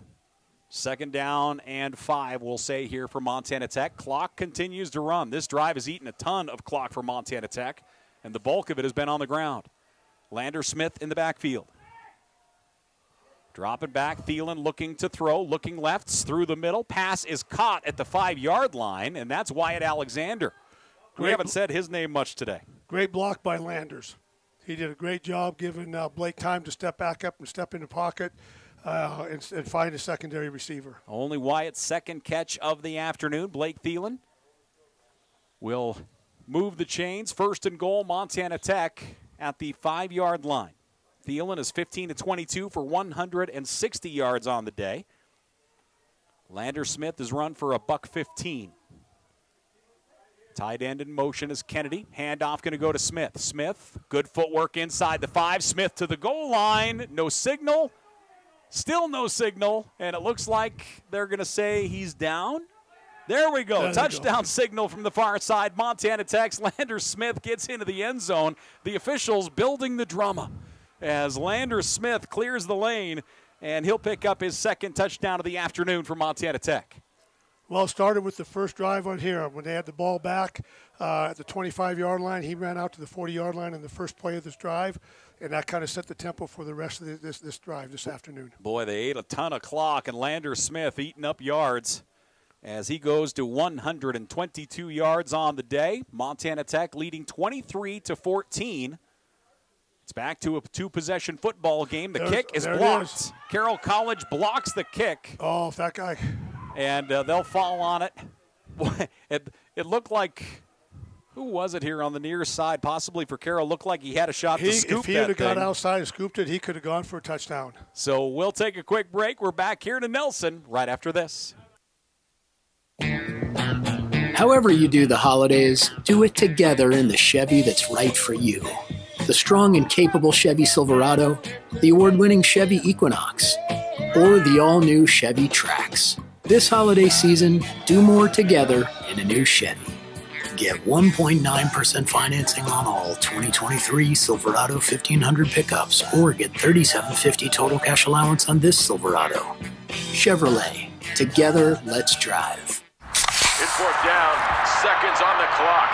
He hands it off, finds a hole in the middle. And clear. Nothing but Brian, move! Incredible. A touchdown for the win. I can't believe it. Pizza, better with Pepsi. Our kids love to play. Whether they're playing outside or playing house or playing dress up, there's one game they're playing all the time. They love to imitate you. You're setting an example. Make sure it's one you can live with and one she can live a long, healthy life with, too. So many flavors of dew. I am thirsty. I must get the dew. Cut! He's hypnotized again! Do the dew. 7:17 left to play in the football game. Montana Tech puts together a great 75-yard drive, eating a ton of clock, doing the bulk of it on the ground, and now we're back to a two-score game with 7 minutes left. Well, that was a big extra point block right there because was. a touchdown and field goal can put Carroll ahead if they can get down and get a score here quick. But at the same time, I think Carroll's, they've been running the ball well. Kraft had a big run that last time, but I think Perka is going to be the difference in this ball game if they're going to win. Boy, and he has had himself a day. Jack Perkins, 21-29 for 204 yards so far today, a pair of touchdowns and a pair of interceptions. One of those, of course, the final play of the half, throwing the Hail Mary to the end zone. And Montana Tech will kick off here. This might be a good time for a good return for Carroll with the wind blowing in Tech's face. We'll see where this guy decides to kick it, if he squibs it, pooches it, or whatever. So the wind knocks it off the tee once. He'll get a chance to go one more time. How often do you practice that where a guy holds the kickoff in special teams during the week? Yeah, we always have our safety come over and hold if the wind's blowing or it doesn't get blown off. And if it's a safety, he's a guy that's going to take one side opposite the kicker anyway. So approaching, kickoff, drifting left into the wind, bounces at the 8, single hopped. Carroll College with the return, out across the 15, 20 to the 22. So not bad, and Carroll College's offense will get ready to roll. Again, Perka's had himself a fantastic day, 21-29, 204 yards. Kraft is the leading rusher for the Saints, 9 carries, 70 yards. Perka, 6 carries for 62. As Carroll College has run, let me see here, overall, they've run 50 offensive plays for 356 yards. Yeah, over 6 yards a carry. That's not bad. It's almost 7 yards a carry. You'll take that. 7 yards a play. Both teams really efficient right now. Tech right there as well. 54 plays, 332 yards. Yep, and they both look good. It's going to come down to the defensive lines on both sides of football. Who can stop who? Perka, 1 back, 3 receivers. Long snap count, play action, looking to throw. Perka. There's no pressure. No, not at all. There's Pass no complete pressure. out to the 34-yard line. And he'll be driven out of bounds. So forward progress will be out. Boy, actually, they don't give him very good spot for forward progress, to be honest. I don't know if they thought he was trying to run out of bounds or what, but they backed it up 2 yards. Yeah, that should have been on the 34-yard line. Yeah, truly. That should have been just shy of the first down marker. Instead, they'll be looking at 2nd down and 2. 2 receivers right, 1 of the lefts. Montana Tech will bring pressure from 5. Late blitz through the middle and overthrows Ochoa. Boy, he doesn't miss that one very often. And that caught that linebacker looking. I don't know what he was staring at. There was no run fake. It came right down the middle of the field. Yep. And, great play call. Had exactly what they wanted, just couldn't put it on target off the fingertips. 3rd down and 2 here for the Saints. Well, let's see if number 11 is going to carry the football again to the left side over here. It's been a common theme today, and they haven't stopped it yet. No.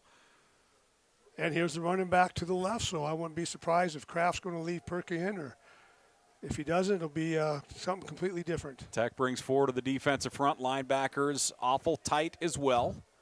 Yeah, I'd bring their safety down a little bit closer. No, they're going to swing the ball out. There it is. Crossing route through the middle. Pass complete. Hauling that one in for the Saints is going to be Rothy. And that will move the chains here for Carroll College. Rothy picks up catch number 3 on the day, about 37 yards receiving. Carroll quickly to the line of scrimmage. Well, they're going no huddle. They're going up tempo, and they got to move the ball. They can't take too much time on this drive. Yeah, clock not their friend right now. That one thrown outside. That was a lucky throw. That was kind of dangerous that time. It felt like if Jaden Downs, the defender, if he looked sees at the ball, that football, if he looks at the ball instead of the receiver, he could have had his hands on it. 2nd down and 10 here for the Saints. Well, again, their best successful passing play has been over the middle. It's been a tight end or a crossing route by somebody. I can see they can come back to Ochoa, and maybe they'll come back and try to get him loose over the middle. But they got 17 tight, probably going to run a crossing route with him as well. Tech brings 3 to the defensive front. Snap a little low. He's able to dig it out. And again, now starts to see a little pressure. Across the middle, pass complete down to the Montana Tech 43-yard line.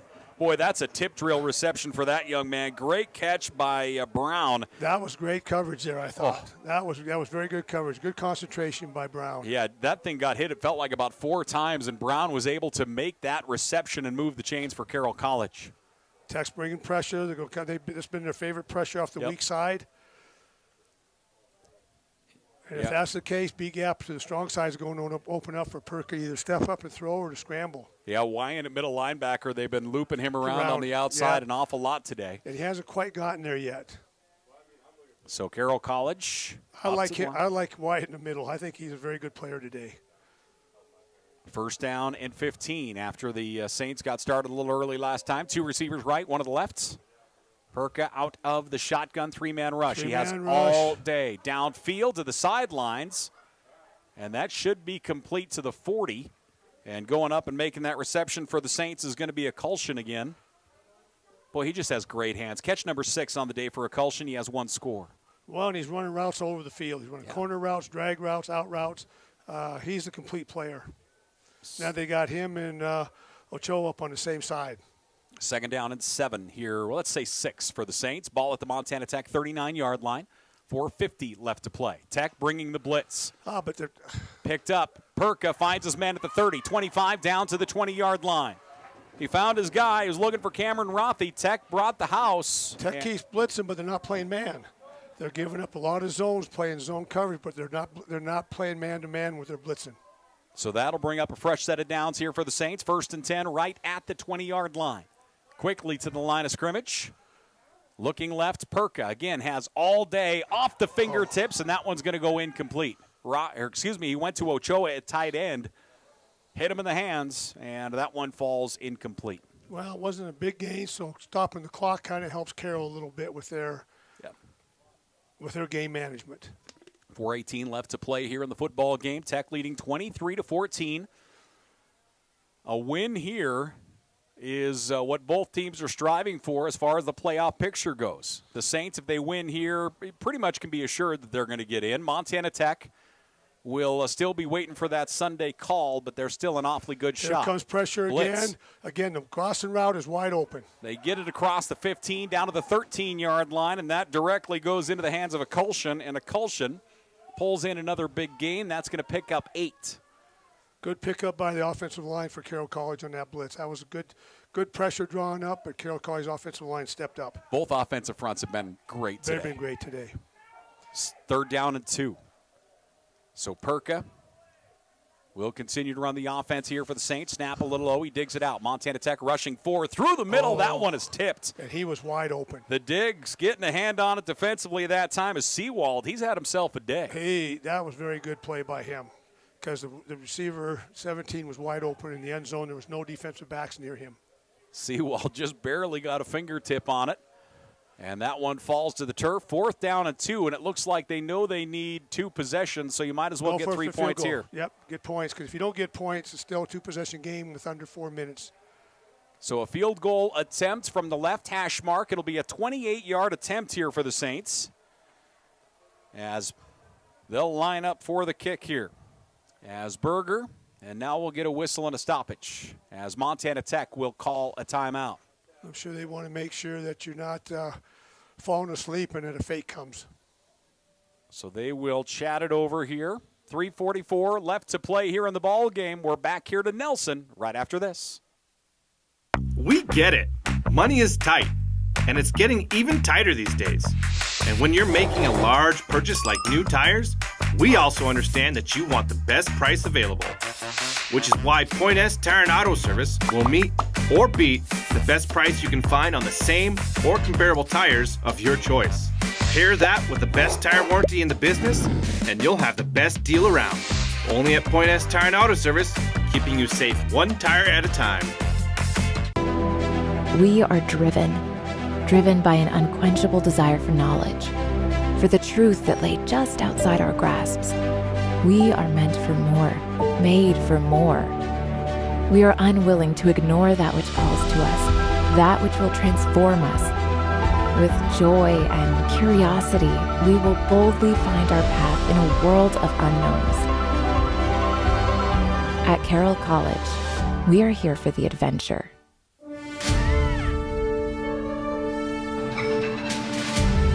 Discover the difference a family-owned Montana bank can make for you and your business. Stockman Bank is focused only on Montana, no place else. So you come first with us. Visit your neighborhood Stockman Bank to say hello and let us earn your trust and your business. Stockman Bank, Montana's brand of banking.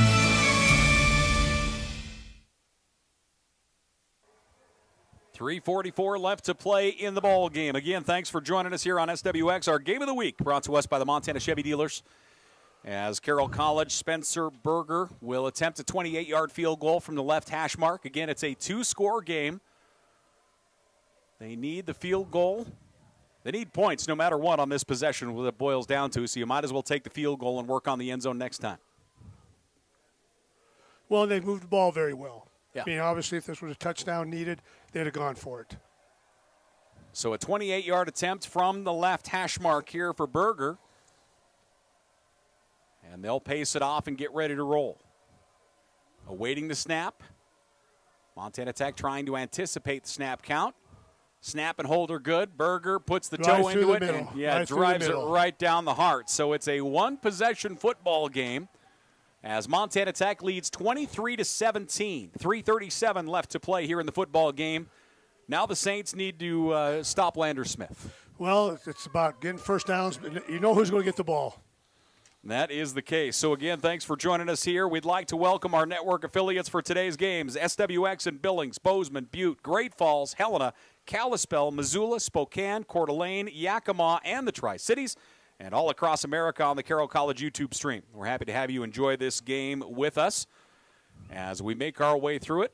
Coach Mike Van Dies, Paul Panisco, as the Digs will get the football back leading by 6. Well, Carroll has all 3 timeouts. Yep. So regardless if they have to use it late in the drive here or they save it for when they get the ball back, that's what you want at the end of the game. So the teams will come out. And again, Carroll College does have the wind with them here. So we'll see if Montana Tech, obviously first downs are going to be the important factor here for the team in white. Yeah, I'd be surprised if they try an onside kick here with 3:37 left and 3 timeouts.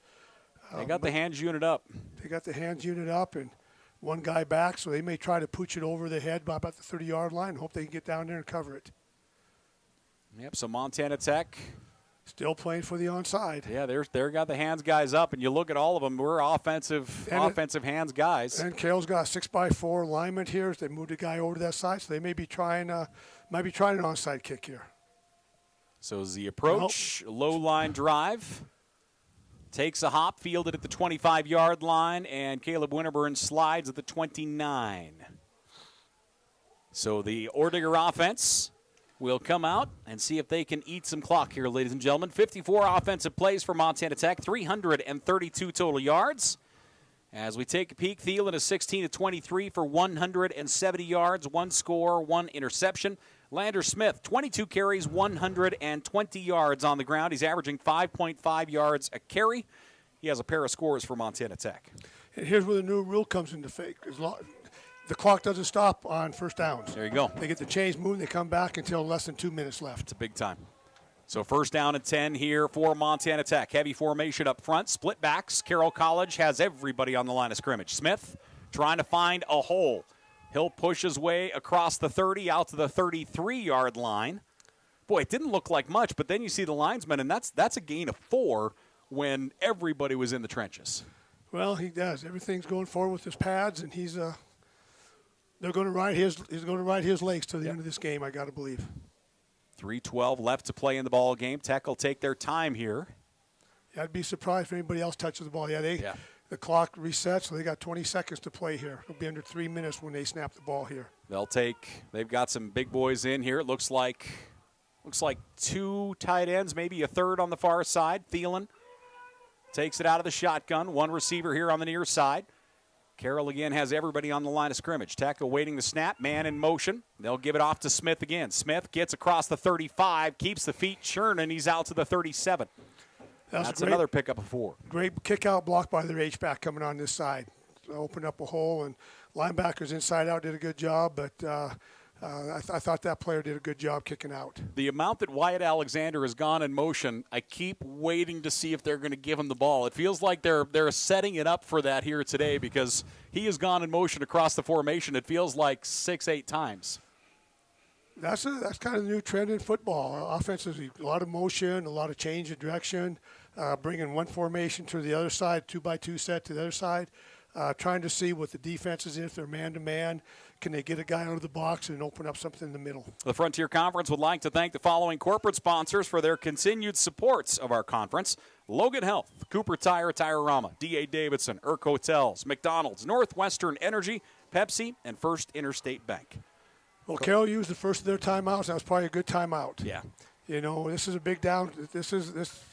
Every play in the ball game is the play of the game, but this one here is going to set the tempo for how these last 2.5 minutes are played out, Paul. 3rd down and 2 here for Montana Tech. As Lander Smith, 24 carries, 128 yards on the day. The Saints look like they have too many guys on the field. 3, 6. They have way too many guys on the field. Yeah, they should have a penalty with this guy coming off. I think they still do. Off. Snap the football. They should, yeah. If it was Brett Favre or Aaron Rodgers, they would have. Handoff going to go to Smith. Smith straight ahead, pushing the pile. And he gets He might have got it. If he got to the 40, he's out there. Second effort, Lander Smith is going to move the chains for Montana Tech. Well, if they win the game, he's the player of the game. That's it. That and the offensive line. Carroll College had a ton of guys. Oh, and they had stopped the clock. So the Tech coaches were going at the booth next door. Well, if the offense does that, that's a penalty. 12 guys in the huddle. Yep. So 1st down and 10 here for Montana Tech. Ball at their 40-yard line. Clock continues to run. Again, you mentioned that rule as we got this series started. It doesn't stop on a 1st down until we get inside 2 minutes. Yeah, they're running the clock down. It's tight end in motion up top. Handoff going to go to Smith again. Smith pounds it straight ahead. Look at that pile continue to move. He's out near the 45-yard line. That should have been shut down after a yard, and somehow he gets nearly 5. Another good call by Coach Purcell, calling a timeout to at least try to keep him in the ballpark. Yeah. There's 1 timeout left, and this is 2nd down, so they'll have to use it on 3rd down. Yeah, they're not going to do you any good if you're only dealing with 20 seconds or so. When you're on offense, you can throw the ball to the sideline, stop the clock. You can clock it. I used to argue with Tyler Emmert all the time because he always used it for offense. I said, I'd like to have a timeout on defense once in a while, Tyler, for a game. Let me have one a game. But did the Emmert boys know that there was a defense? I mean, other than the guys that they scored points on? They didn't know. They were so good. Both J.D. and Tyler, and their dad, John, was a great player at Kalispell, was I think AA player of the year, senior year, and then played down at that time, Eastern Montana College. Yep. He was a year ahead of me in high school. And I kidded around with Tyler at one time. I said, I think you should be the head coach, and I'll step back and just be the D coordinator because he knows the game, and he's a lot calmer on Saturday afternoons than I was. So that will bring up 2nd down and 6 here for Montana Tech. Tyler Emmert's a guy that probably still people in the Frontier Conference wake up with a cold sweat in the middle of the night with a nightmare about him. One of the greatest players of all college football. His completion percentage was insane. He found open guys and found lanes to receivers like no one I've ever seen. Well, I'm sure it's been broken, but he had 4 years where he completed over 70% of his passes. That was a record at the time for all college football. Yeah, at all levels. Imagine this. Smith got the carry, bounces it left, gets through the first guy. He gets stood up. He's out to the 48-yard line. Lander Smith is a horse. Let's go be 4th down. Carroll comes out with the football. They got the ball. But they got the football. No signal yet. The officials have not signaled. And it looks like still no signal. It looks like he's going to signal. It looks like they're going to say he's down. The officials continue to chat it over. And it will remain Montana Tech football. 4th down. So it will remain Montana Tech football. Third down and short here. Is this third and short? Third down. Yep. Oh, okay. 3rd down and 2. I was playing those Canadian rules. I can see how you get that mixed up. You're all right. 1:20 left to play here. Clock running. Carroll College has 1 timeout remaining, and they will use it. So they'll use their final timeout here on 3rd down and 2. Lander Smith has 26 carries for 135 yards today. And how many of them do you think he hasn't had at least 3 guys draped over him with? I'd like to see how many yards, and I'm sure Tech will do it on the stats tomorrow when they break the film down, yards after first contact. Yeah, I mean, he has just been an absolute horse today. And Carroll's not doing anything wrong in that scenario. There's only so much you can do. They have guys in position. I'm impressed with how Carroll's front 7 are playing. This is just a pretty special back that's carrying the football today. So Montana Tech looking at 3rd down and 2. Again, thanks for joining us. This certainly has been a Game of the Week. Our Game of the Week brought to us by the Montana Chevy dealers. Coach Mike Van Dies, Paul Panisco here on a Saturday afternoon. And a good Veterans Day to any and all that have served, especially if you're joining us. We thank you so much for what you've done for us. Well, they've been running the zone kick-out block with their H-back coming over here to Tech's right side, and he's running inside zone. It'll be interesting to see what play they call here now. So 3rd down and 2. Heavy backfield again. Carroll College brings everybody to the line of scrimmage. Man in motion, tight end will stop left side. Smith will get it again, and he's going to come up short. This is short. He gets tripped up. He's going to get back to the line of scrimmage and not much more. Now a real late flag. It's 4th down. Oh, this looks like it might go Carroll. Carroll might get a personal foul. I didn't see what happened there. I was watching the line of scrimmage to see if he got the line to gain or not. Just watching the reactions, and there we go as Coach tossed the headset here. Just watching the reaction of one of the defensive players coming to the sidelines. Somebody coming there late.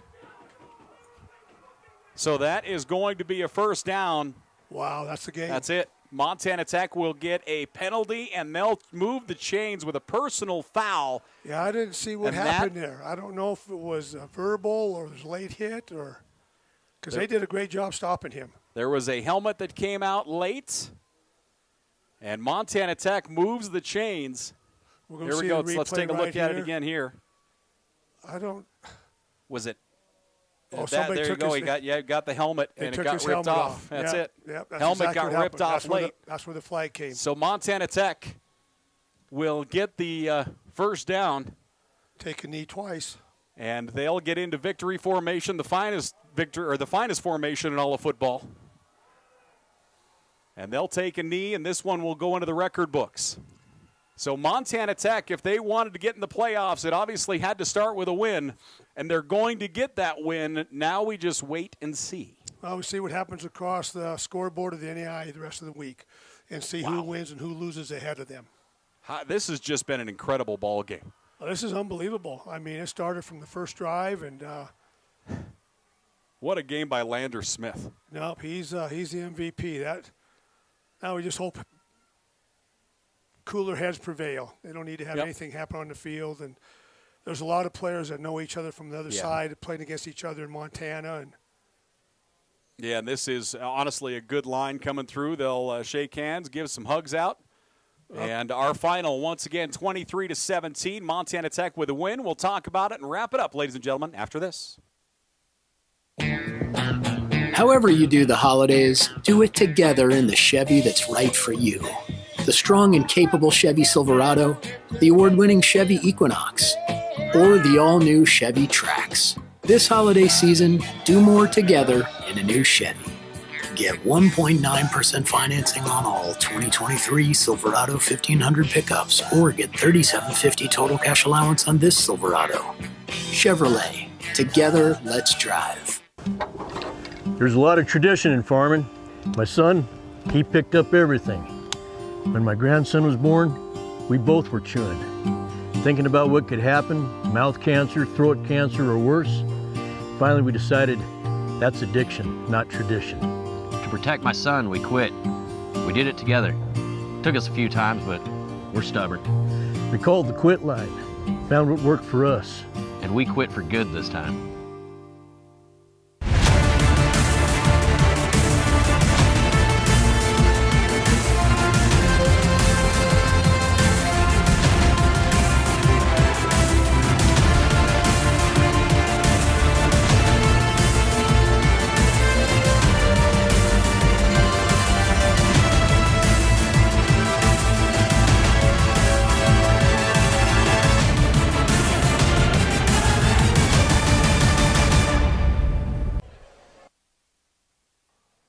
Well, we billed it as our game of the week, and Coach, it was certainly that, a tremendous 60-minute battle between the Saints and Montana Tech.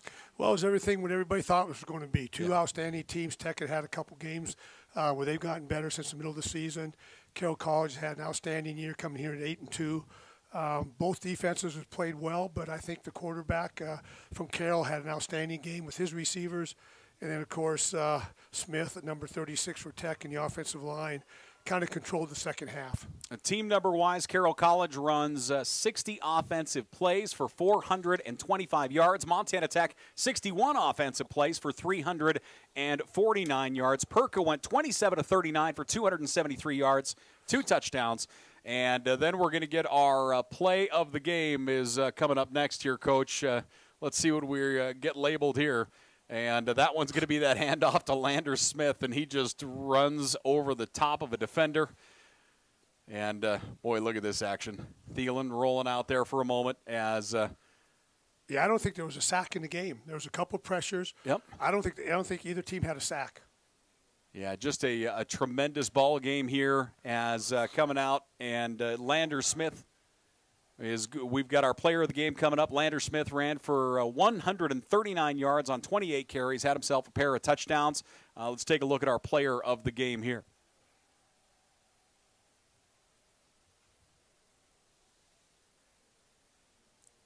Or maybe not. It's all good. But just an outstanding contest here. There we go. As a handoff to Lander Smith, and Thielen actually going to roll pocket.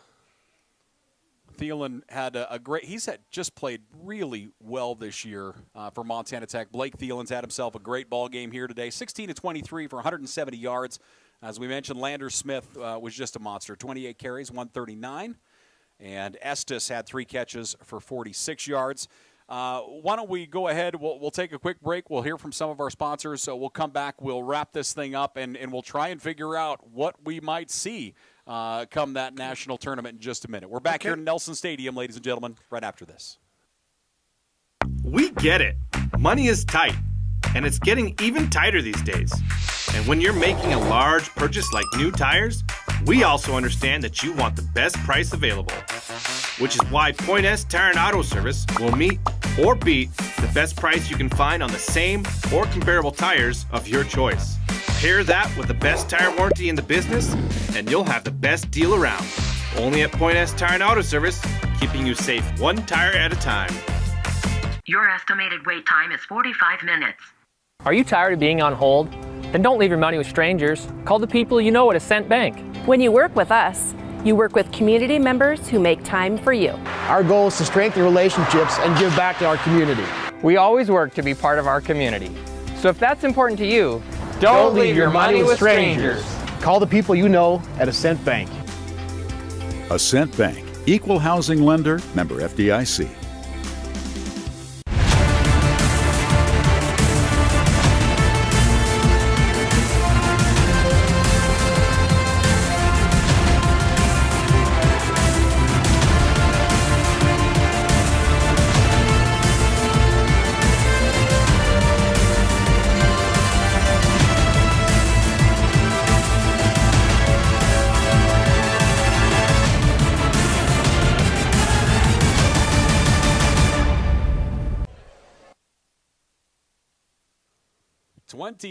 to 17. Montana Tech gets the win here at Carroll College. You were talking about it during the break, Coach. A really odd year for Carroll College as their 3 losses all coming at Nelson Stadium this year. Yeah, this has been kind of our advantage over the years, you know, not losing many. Sometimes you lose 1 or 2 or maybe a playoff game, but To be able to have this happen this year with 3 losses is very tough. Other Frontier scores right now. Western leading Eastern 27-6. That one is at the end of the third quarter. Rocky all over Northern 35-0. That one in the third quarter. And early on in this one, it's still second quarter, but Southern Oregon leading College of Idaho 14-7. If Southern Oregon, if the Raiders will hold on and get that win, that would certainly change the landscape a whole lot as we head toward the big weekend. Well, that's going to make this loss hurt even more for Carroll. Yeah. Because they would have been tied for second with 2 losses. And, 2 losses looks pretty good to the voters. So Western right now sitting pretty as they're up on top of Eastern Oregon 27-6. And then from there, we'll see what else happens. Again, remember, this is an expanded playoff format this year. There will be 20 teams. The 13 teams that win their conference will get an automatic bid. Then there will be 7 at-large bids. And that's what Montana Tech is hoping to happen here. And we'll find out if that's the case tomorrow and rolling into Monday. Well, through the landscape of college football at the NAIA level, we'll see who was ranked ahead of them that may have lost a game. If there's 2 or 3 teams that got beat, that's going to bode well for Montana Tech to get in either the top 15 or top 14. They can make a big jump from 22. That's it. So for head coach Mike Van Diest, I'm Paul Panisco. Thanks for joining us here on SWX. Our Game of the Week brought to us by Montana Chevy Dealers. Have yourself a great afternoon and remainder of your weekend. Until next time, take care.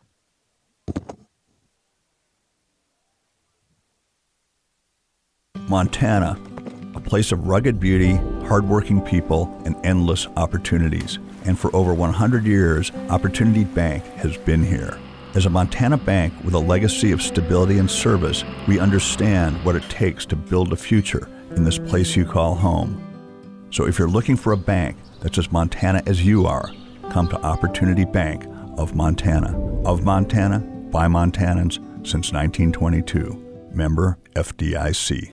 There's something different here, in the air and in the attitude.